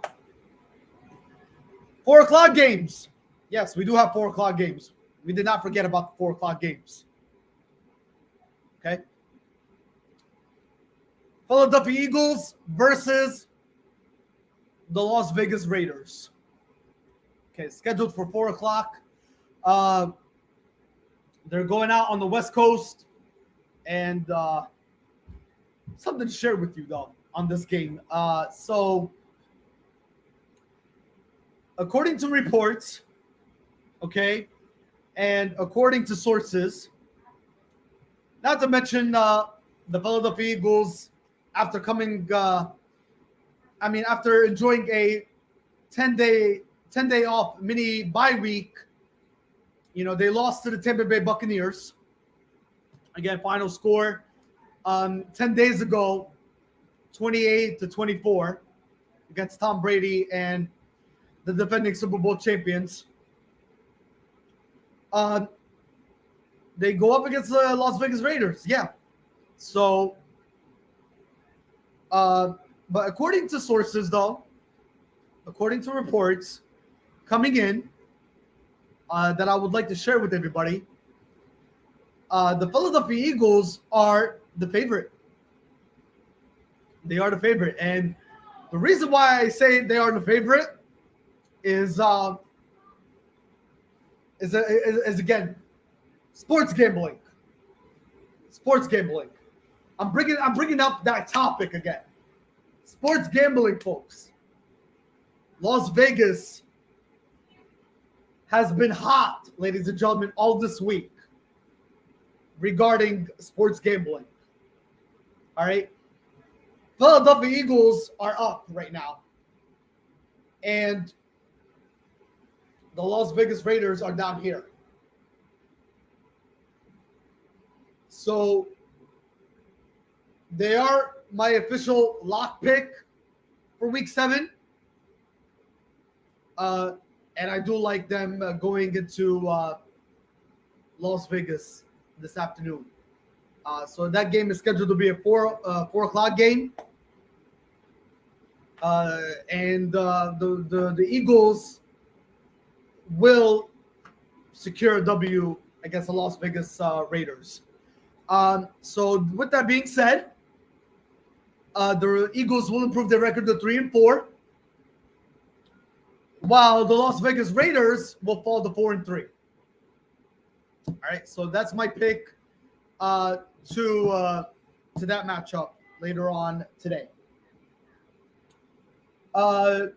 Some news to share with you, though. Not really much injuries. Dallas Goedert is expected to start for the Philadelphia Eagles. That is some great news. Not to mention Dallas Goedert is coming back from COVID protocols.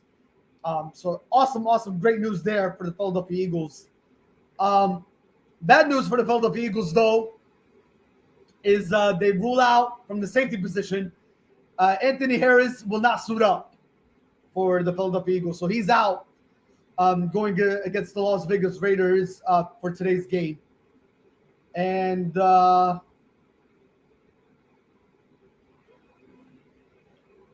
yeah, so that's pretty much your news and updates coming from the Philadelphia Eagles perspective. So it's going to be a great game nonetheless.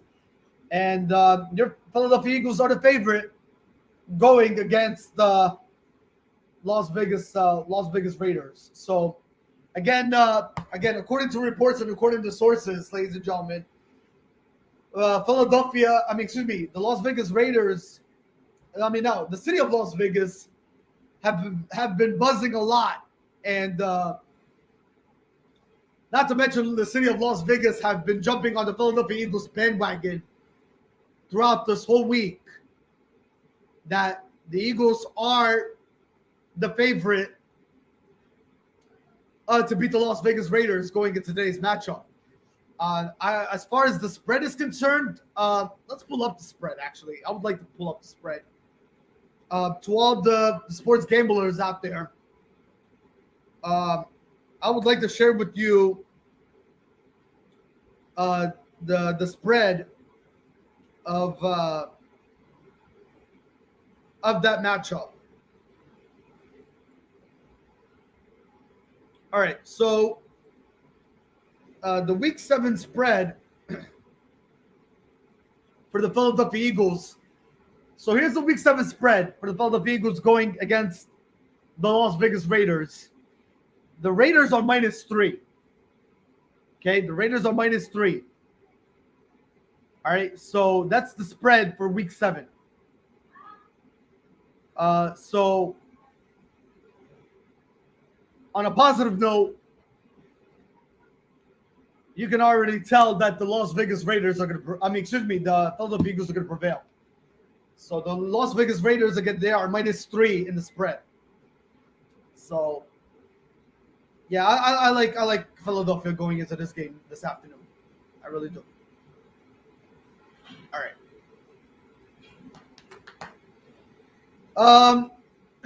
Well,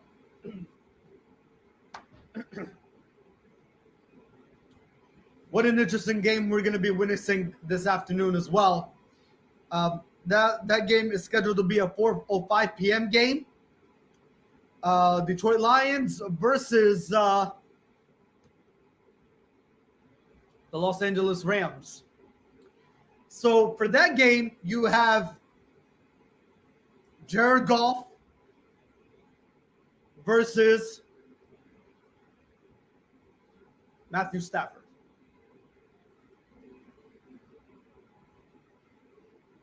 Jared Goff versus Matthew Stafford. Throughout the last couple weeks,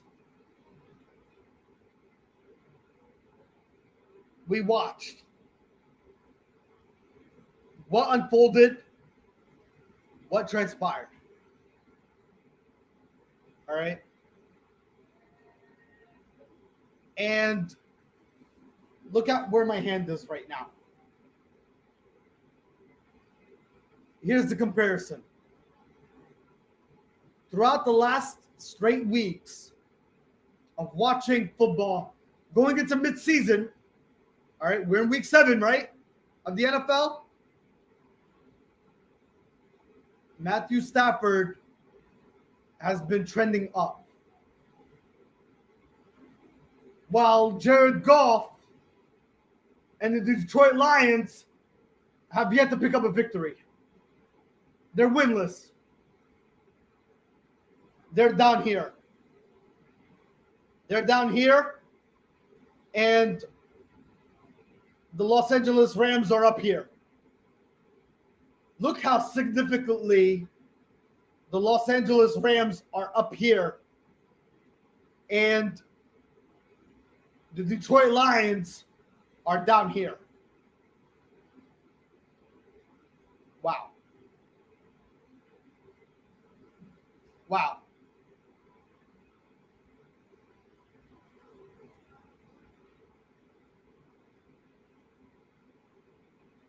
Here's the comparison. Matthew Stafford has been playing amazing football for the Los Angeles Rams. The Rams are hot in the NFC West. Currently sitting at 4-1. 4-1.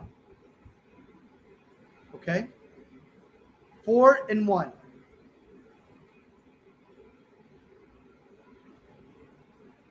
Detroit 0-6. 0-6. And the Rams are 5-1. I'm sorry. 5-1 Los Angeles Rams against an 0-6 Detroit Lions team. Wow. Wow. Now, speaking of more comparisons, I would like to tell you, ladies and gentlemen, where currently Matthew Stafford stands throughout the last 3 weeks, what his overall stats look like. Matthew Stafford's on the roll. Matthew Stafford, ladies and gentlemen, is on the roll. So right now, going into the regular season, ladies and gentlemen, in its entirety, throughout the last straight weeks, all right, Matthew Stafford has a total of 16 touchdowns. Yes, 16 touchdowns going into week 7. Going into week 7. 16 touchdowns and 4 interceptions. 4 interceptions. Only 4? Is this the same Matthew Stafford that used to play for the Detroit Lions and making that switch in the offseason to go from the Detroit Lions to a hot Los Angeles Rams team? 16-4. 16 touchdowns, 4 interceptions. Truly, truly amazing by Matthew Stafford. By Matthew Stafford. The guy is tremendous.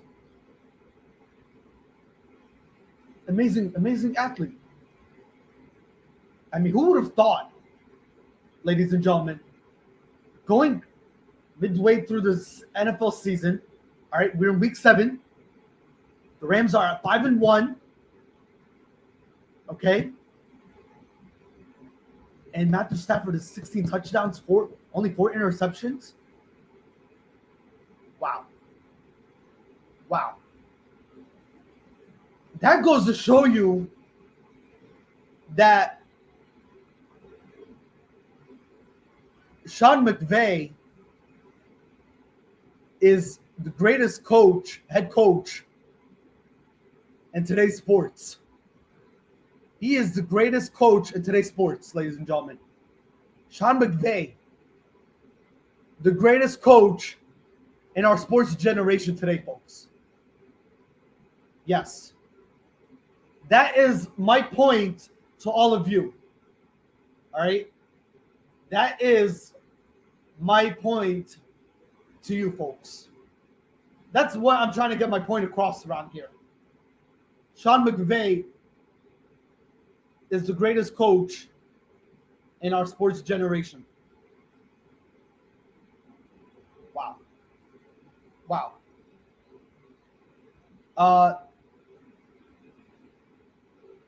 Again, if you go back to 6 straight weeks on Matthew Stafford's stats, we're going to do a comparison right now here between Matthew Stafford and Jared Goff. September 12th, 2021. Matthew Stafford, quarterback rating, by the way, 156.1. 3 touchdowns, 0 interceptions.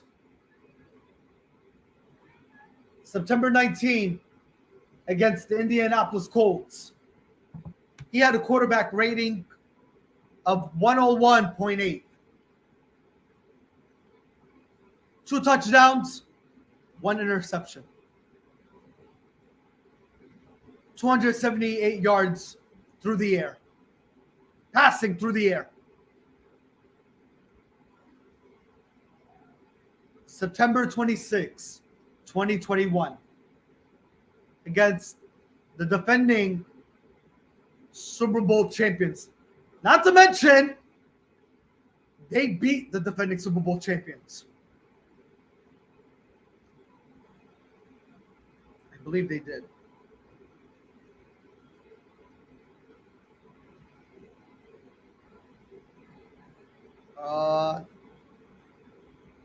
Hold on, let me go back.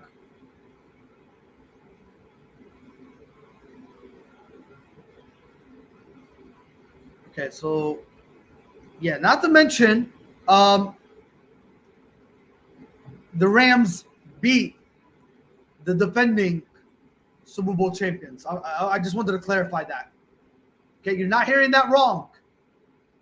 They beat the defending Super Bowl champions. Okay, you're not hearing that wrong. All right, you're hearing that correctly, folks. Matthew Stafford, on that game, on that day, September 26, 2021, quarterback rating of 134. 4 touchdowns. 4 touchdowns. 0 interceptions. No turnovers. No turnovers against the defending Super Bowl champions. No turnovers. Are we talking about the same Matthew Stafford that used to play for the Detroit Lions? I'm trying to clarify that. Are we talking about the same Matthew Stafford that played for the Detroit Lions in his NFL career? To play against the defending Super Bowl champions, to put a quarterback rating of 134, 4 touchdowns, 0 interceptions. Wow. 343 yards through the air. Incredible. Incredible. This guy's playing Houdini football. Incredible. Incredible. Incredible, incredible. Houdini football, ladies and gentlemen, that's what he's playing.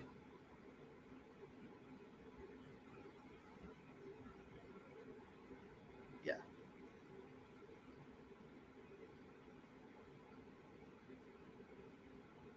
October 3rd, 2021. Against the Arizona Cardinals.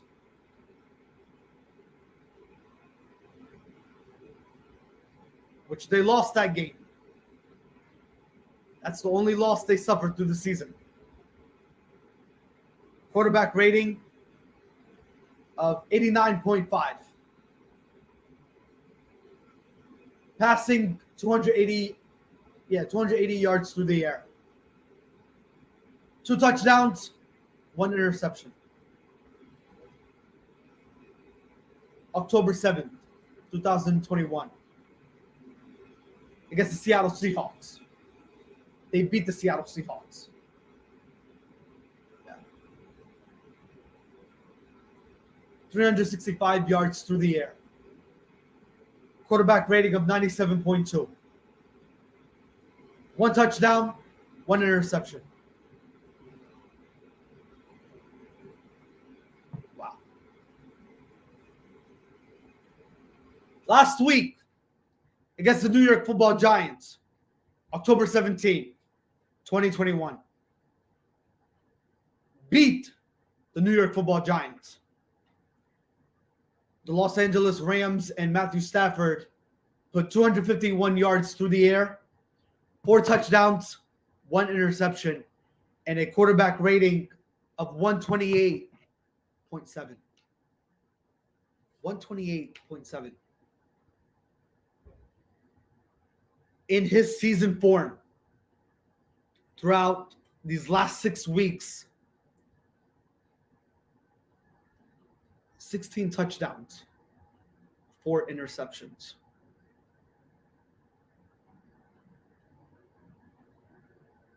Sean McVay is the greatest coach in our sports generation, folks.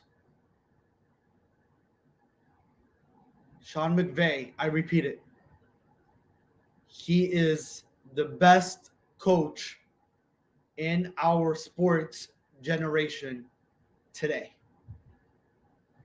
And ladies and gentlemen, according to reports and sources throughout the week, he made it perfectly clear that he regrets not sitting down with Jared Goff, talking to him one-on-one before leaving the Los Angeles Rams and going to sign with the Detroit Lions. You see where I'm getting at here, folks? This is how Sean McVay in our sports generation is he's a respected head coach, because he mans up to what he did wrong, to what he felt he regrets. And he made it perfectly crystal clear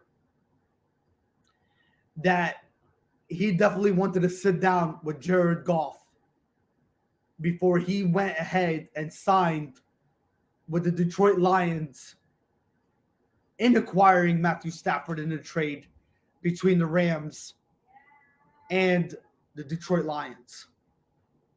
Again, I go back to the comparison. Matthew Stafford is up here,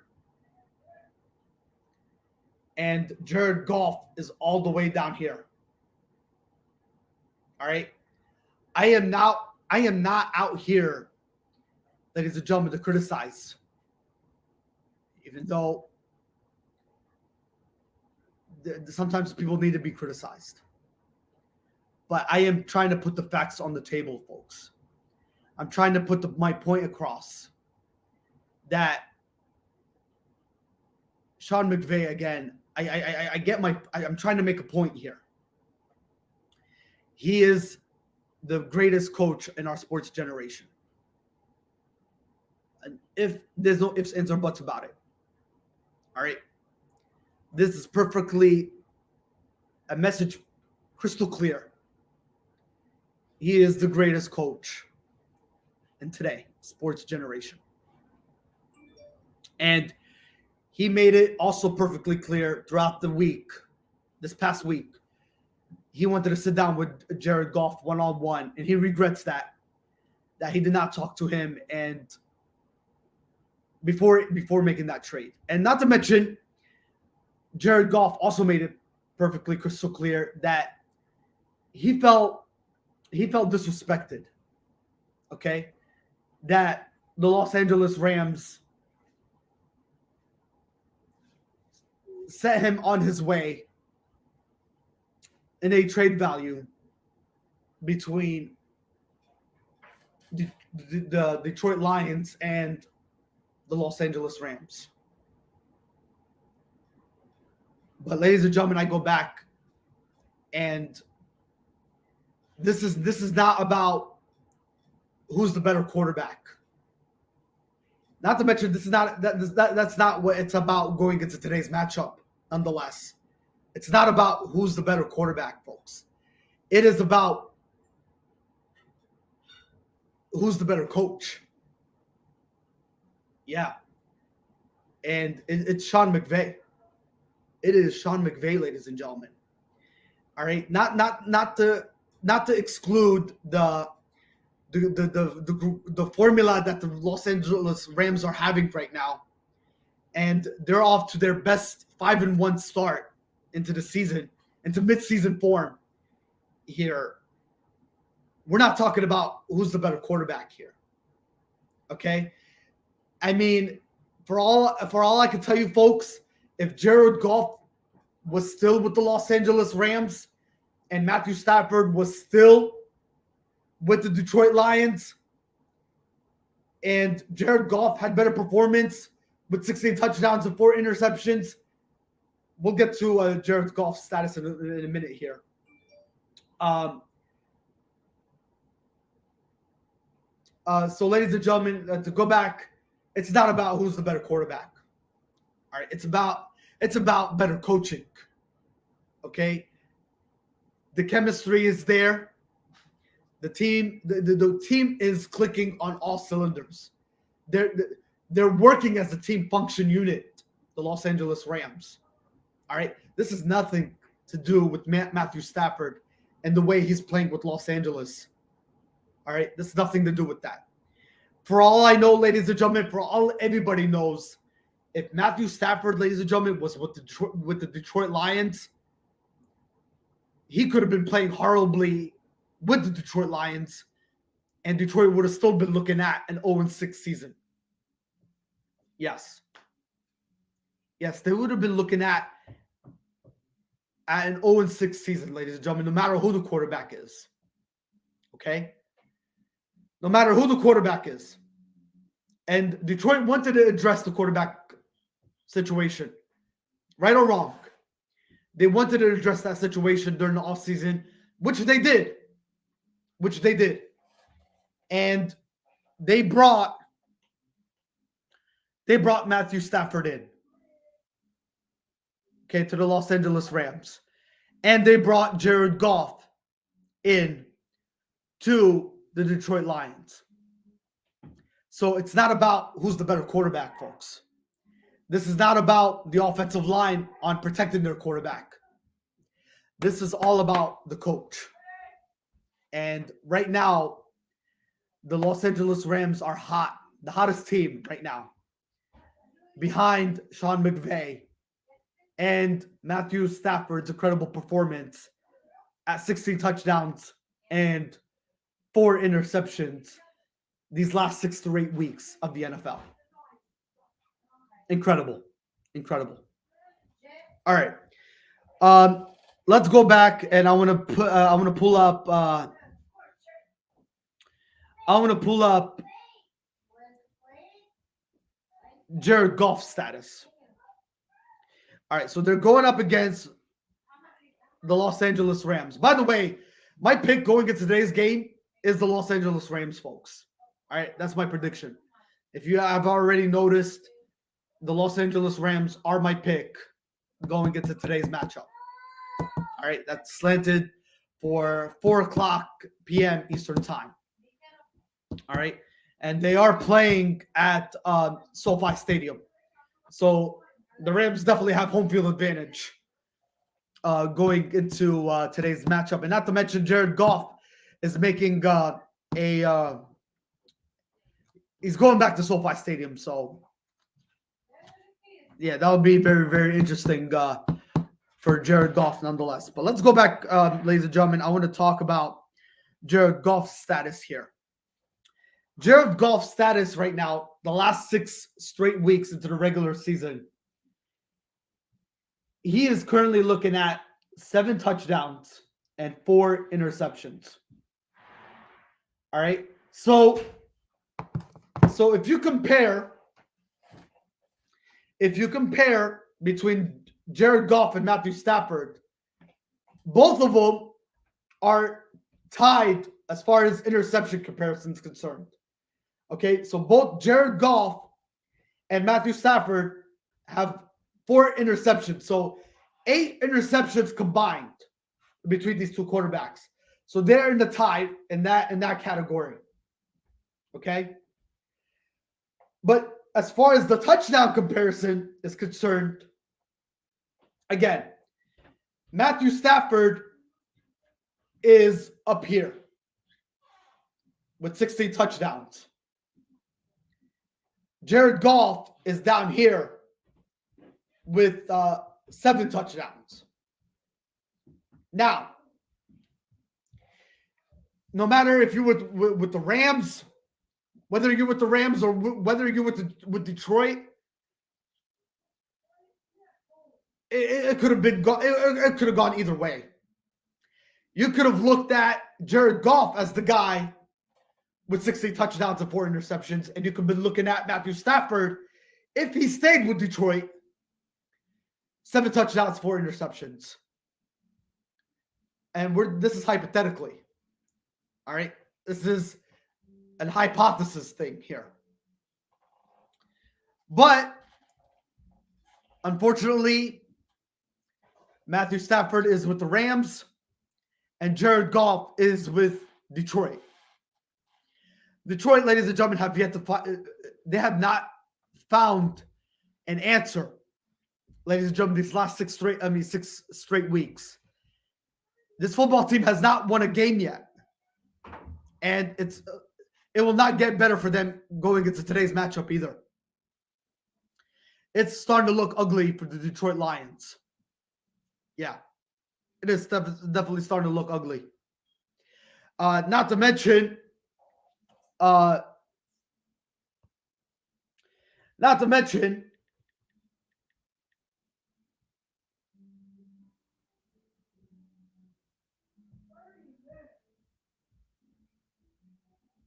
on, bear with me here.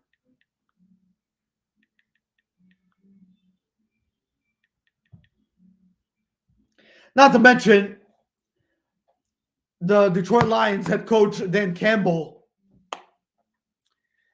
not looking too good for him either. Not looking too good for him either. So the head coach of the Detroit Lions, Dan Campbell, and Jared Goff is not right where it needs to be right now. Not right where it needs to be. No.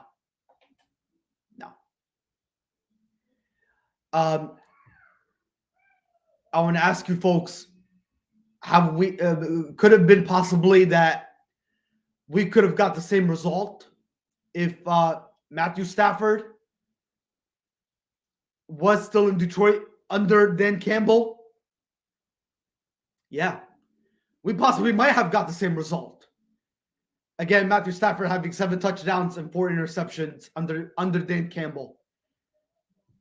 But had we been looking possibly at Detroit still winless? Yes. Because it's all about that head coaching position. Yeah. The answer is it's the head coach. It's the head coach of the Detroit Lions. So I really don't see Dan Campbell sticking around. I really don't. Not to mention, he is ranked the 2nd worst coach in NFL history. Yeah. How you like them apples? How you like that turn of a piece of information there? He is ranked 2nd worst NFL coach in NFL history, folks.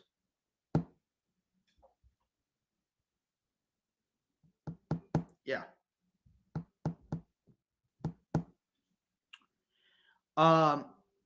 So yeah, it does not look good for Detroit Lions and Dan Campbell, folks. It does not. I mean, not to mention Dan Campbell. I think he took over Matt Patricia. I believe he did. I'm not sure. Matt Patricia is now a senior football advisor for the New England Patriots. But yeah, ladies and gentlemen, Dan Campbell, it has not looked good for him. No.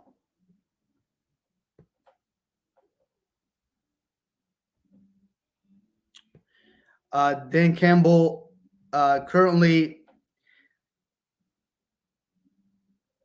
he is the head coach again. We just started this year. Yeah, so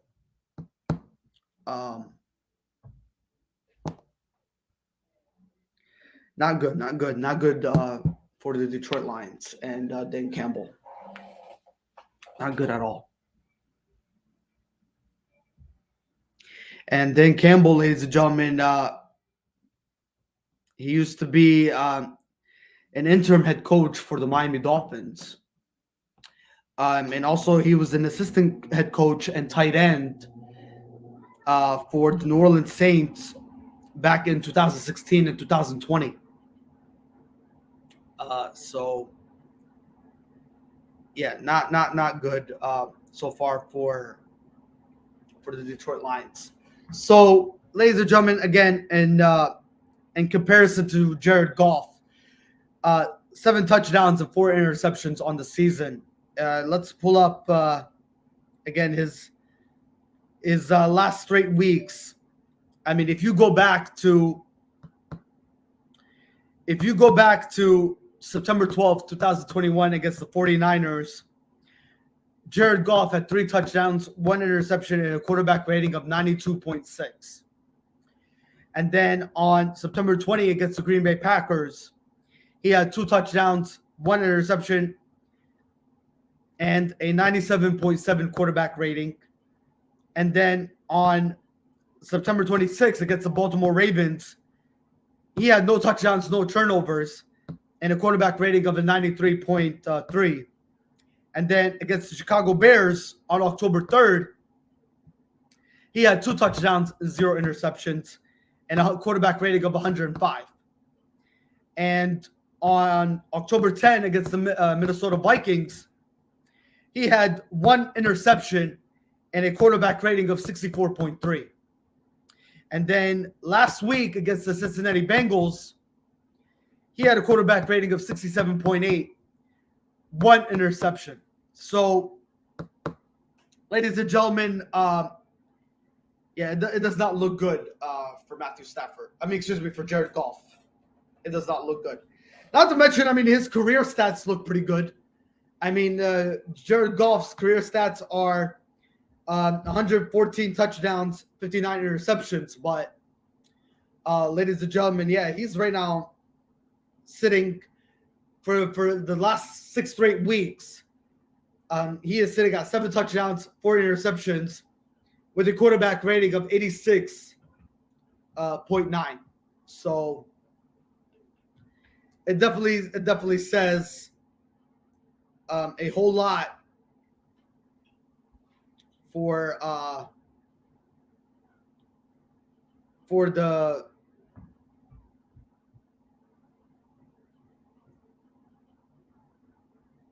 it definitely says a whole lot, though. It really does. It really does. Between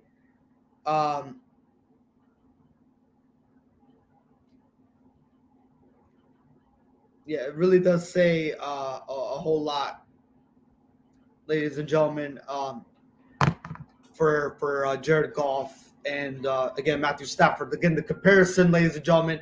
Again, when I put out the comparison, it was not who the better quarterback is. It was all who the better coach is. Yeah. So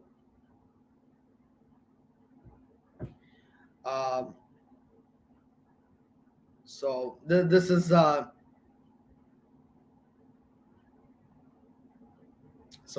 Dan Campbell, ladies and gentlemen. He took over Matt Patricia for this year after Matt Patricia went to New England as a senior advisor. So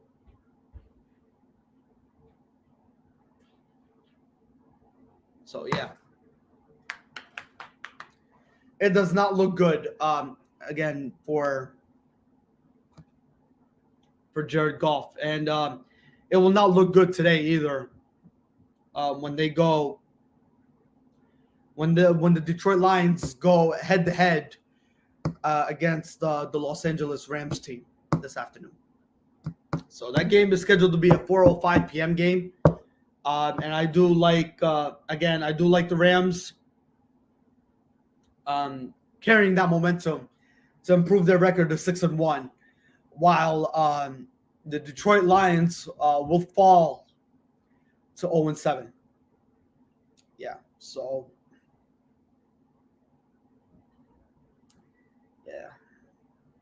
and not to mention Matthew Stafford, ladies and gentlemen, his career beginning in 2009 all the way to 2021, he has currently 298 touchdowns and 148 interceptions.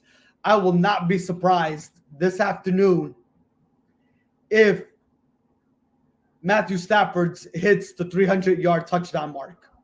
I think he's capable of doing it. I think he's capable, very, very much in the driver's seat to put up 300 touchdowns in his career. So I think he'll do it definitely in great fashion nonetheless. So Matthew Stafford will be capable, especially going up against a winless Detroit Lions team. I think Matthew Stafford will hit the 300 passing touchdown mark in his career, and very well, he might even surpass it. So we'll see how it goes though this afternoon for Matthew Stafford and the Los Angeles Rams. But again, the Los Angeles Rams will improve to 6-1 after today, and Detroit Lions will fall to 0-7. All right. So that is your prediction, ladies and gentlemen, for Detroit Lions and the Los Angeles Rams. All right. More games to go over. We're almost done here. Can you believe it? What a great 4 hours, ladies and gentlemen. Great Sunday edition nonetheless. Glad to have everybody on board today on your Sunday edition. Again, Worldwide Sport Updates, your podcast, your news, your local community. We're always here for you guys. Friday and Saturday, 7 p.m. to 11 p.m., 4-hour show, and Sunday morning, 8 a.m. to 12 p.m. Thank you guys. You guys have been truly a great audience nonetheless on your Sunday edition of Worldwide Sport Updates. All right, let's go through the rest of the NFL prediction games. Chicago Bears versus the defending NFL champions, the defending Super Bowl champions, the Tampa Bay Buccaneers. I do like the Tampa Bay Buccaneers this afternoon against the. I do like the Tampa Bay Buccaneers against the Chicago Bears against Justin Fields and that Chicago Bears team. So the Tampa Bay Buccaneers will improve to 6-1, while Chicago will fall to 3-4. Hello? Hello? Hello?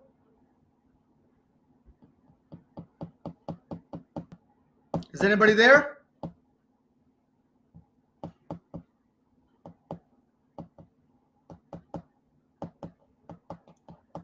All right. Hello?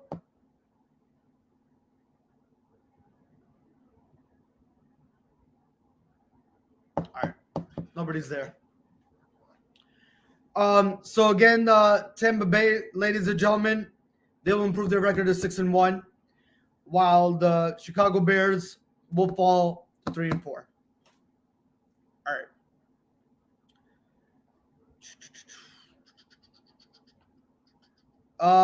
As far as the Houston Texans versus the Arizona Cardinals game, well, I think the Cardinals will continue their undefeated streak. So they will go to 7-0, while the Houston Texans will fall to 1-6. And not to mention Zach Ertz, he will definitely make his official debut this afternoon against the Houston Texans. So I do like Arizona going into this ball game against the Houston Texans this afternoon. So they will improve their record to 7-0, while the Houston Texans will fall to 1-6. All right. All right, ladies and gentlemen, Sunday Night Football tonight. You have the Indianapolis Colts, Carson Wentz, versus Jimmy Garoppolo and the 49ers. Well, no, the Indianapolis Colts, we all know they lost last week. And they lost. Well, actually, no. They beat the Houston Texans last week in great fashion, 31-3. So going into tonight, they play the 49ers. And to be honest with you folks, I like San Francisco tonight. Yeah. I do like San Francisco going into tonight's matchup against. I think it's a big blow for the Indianapolis Colts to lose T.Y. Hilton. So not a good showing, nonetheless. So I think Carson Wentz and the Indianapolis Colts will fall to 2-5 on the season. And San Francisco will improve their record to 3-3. So I do like San Francisco 49ers in tonight's matchup on Sunday Night Football to pick up a W. All right. So, and not to mention, ladies and gentlemen, Trey Lance is out for tonight's game against the Indianapolis Colts. So he will not be in the starting lineup. But as far as Jimmy Garoppolo, he will be. All right. And finally, ladies and gentlemen, before we do wrap up, again, thank you everybody. Again, thank you for tuning in to Worldwide Sport Updates on your Sunday edition of your podcast. Again, Worldwide Sport Updates, your podcast, your news, your local community. What a great Sunday, nonetheless. Everybody's been a great audience today. We tried to get a lot of people on the show. Unfortunately, everybody had a busy Sunday. We totally understand, and we take it in full consideration, folks. We don't force anybody to come on air here. If you guys could make it and take the time out of your day to come on the show, it is definitely truly a blessing indeed. And we really appreciate it. We always truly enjoy a great audience nonetheless. And we like to get the community together to interact, talk sports, and get your input and get your opinion, nonetheless, on what you guys feel on who will on who's in favor and who's not in favor, and so forth and so forth. And this is what it's all about, ladies and gentlemen, bringing the community together, nonetheless, and just interacting with everybody in general. That's what it's definitely all about, nonetheless. All right. So again, ladies and gentlemen, we can't thank you all enough for joining us on this Sunday morning. Again, everybody's been a great audience and interacting. We greatly appreciate you. And you guys are the true MVP, nonetheless, and it's definitely greatly appreciated. All right. The final game to talk about, Monday Night Football, ladies and gentlemen, Seattle Seahawks versus the New Orleans Saints. Again, the Seattle Seahawks, they will continue to be without Russell Wilson. They will continue to be without Chris Carson. So with that being said, ladies and gentlemen, I do like the New Orleans Saints going into tomorrow's matchup between the New Orleans Saints and the Seattle Seahawks. So as far as Seattle's concerned, they will fall to 2-5 in the NFC West under Geno Smith, who will be the starting quarterback.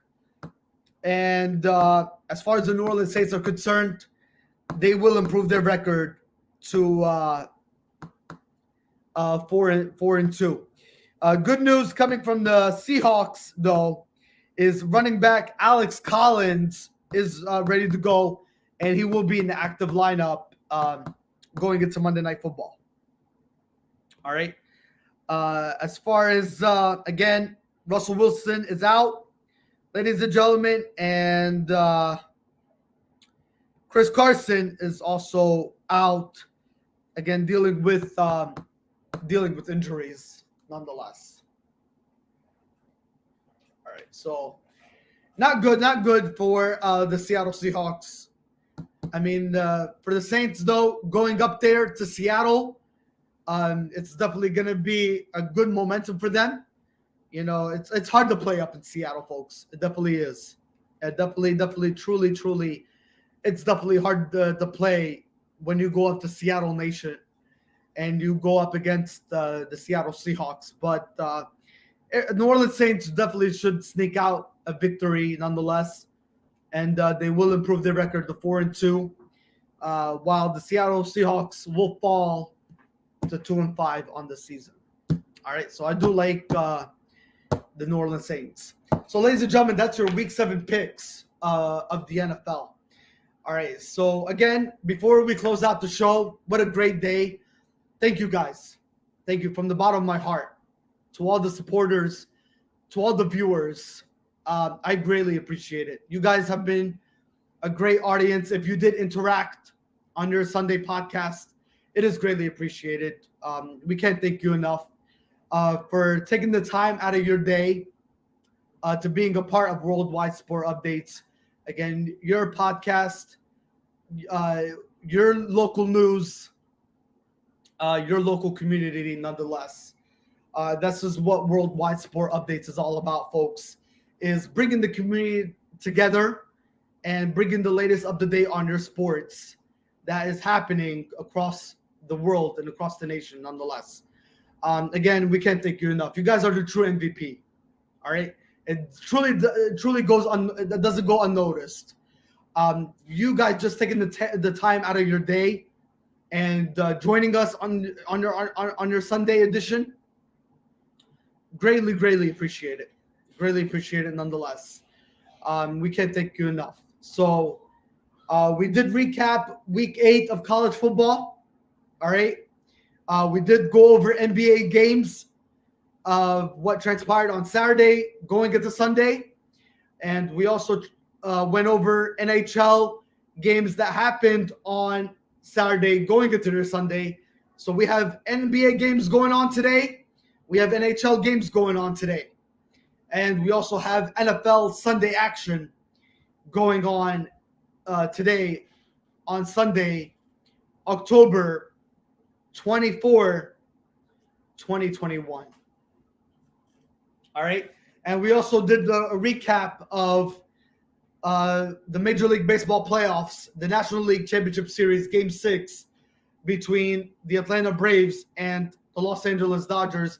Again, congratulations to the Atlanta Braves on securing and clinching a World Series berth for the first time in 22 years since the year 1999.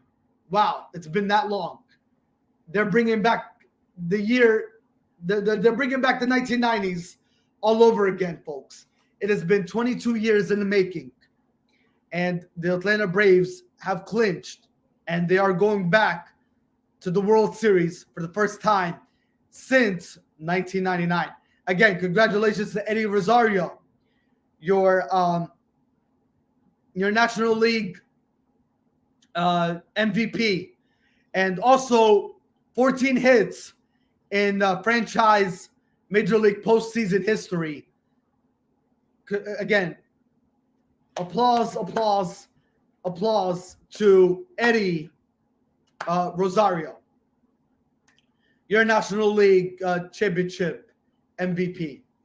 And again, ladies and gentlemen, it's going to be an interesting baseball matchup nonetheless, going into this instant classic that will begin on October 26, 2021, Tuesday, 8 o'clock Eastern time, with the first pitch scheduled to be at 8:09 p.m. Eastern time. So awesome stuff nonetheless, folks. We are in for a doozy. We are in for an instant classic. We are in for a great matchup between the Houston Astros and the Atlanta Braves. All right. So again, the history in the making we could possibly witness in the World Series between the Atlanta Braves and the Houston Astros. Something to definitely look forward to, nonetheless. All right. Ladies and gentlemen, again, thank you. Can't thank you guys enough. I greatly appreciate it. All right. You guys have been a great audience. Thank you for interacting with Worldwide Sport Updates, your podcast, your news, your local community, Worldwide Sport Updates. I cannot thank you guys enough from the bottom of my heart. You guys are a great leader, great supporters and great viewerships. Greatest MVP of them all. And I can't thank you guys enough. You guys have been a great audience for interacting on your Sunday podcast, and especially taking the time out of your day to interacting with us on your Sunday edition. All right, ladies and gentlemen, we will see you next week, of course. Next week, I think we will see you for a live podcast on Saturday. Yes. Friday, it will be a recorded podcast because my sports marketer has something to do. And not to mention, I think my schedule is going to be pretty busy nonetheless. So I will not be live for a actual podcast, for a live podcast on Friday of this upcoming week. So it will be a recorded audio podcast. It will not be a video podcast. It will be an audio recorded podcast for this Friday, folks. Sorry for the inconvenience, but it will be a recorded audio podcast that will be published first thing Friday morning for everybody to view out there. Especially it'll be viewed on our YouTube channel, yes. And we will definitely post it on Facebook.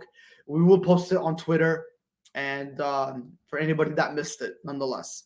All right, ladies and gentlemen, enjoy your NBA games. Yes, we have NBA games going on. Enjoy your NHL games and enjoy your NFL games. I will talk to you guys live on our podcast next Saturday, folks. This upcoming Saturday. I'll see you guys on Saturday. All right, enjoy the work week. Enjoy the rest of your productive week. I will talk to you guys on Saturday. Have a safe one. I'll talk to you guys soon. This is Worldwide Sport Updates, your podcast, your local news, your local community, your host, signing off. Enjoy the rest of the week. Talk to you guys soon. Have a good one. Bye-bye.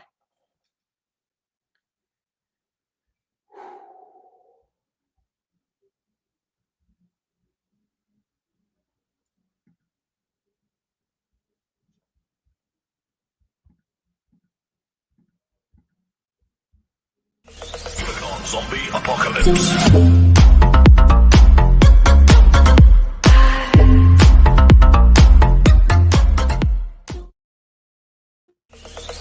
Zombie apocalypse.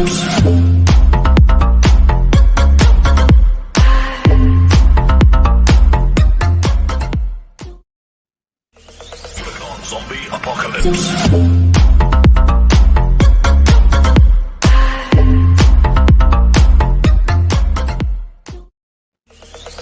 Zombie apocalypse.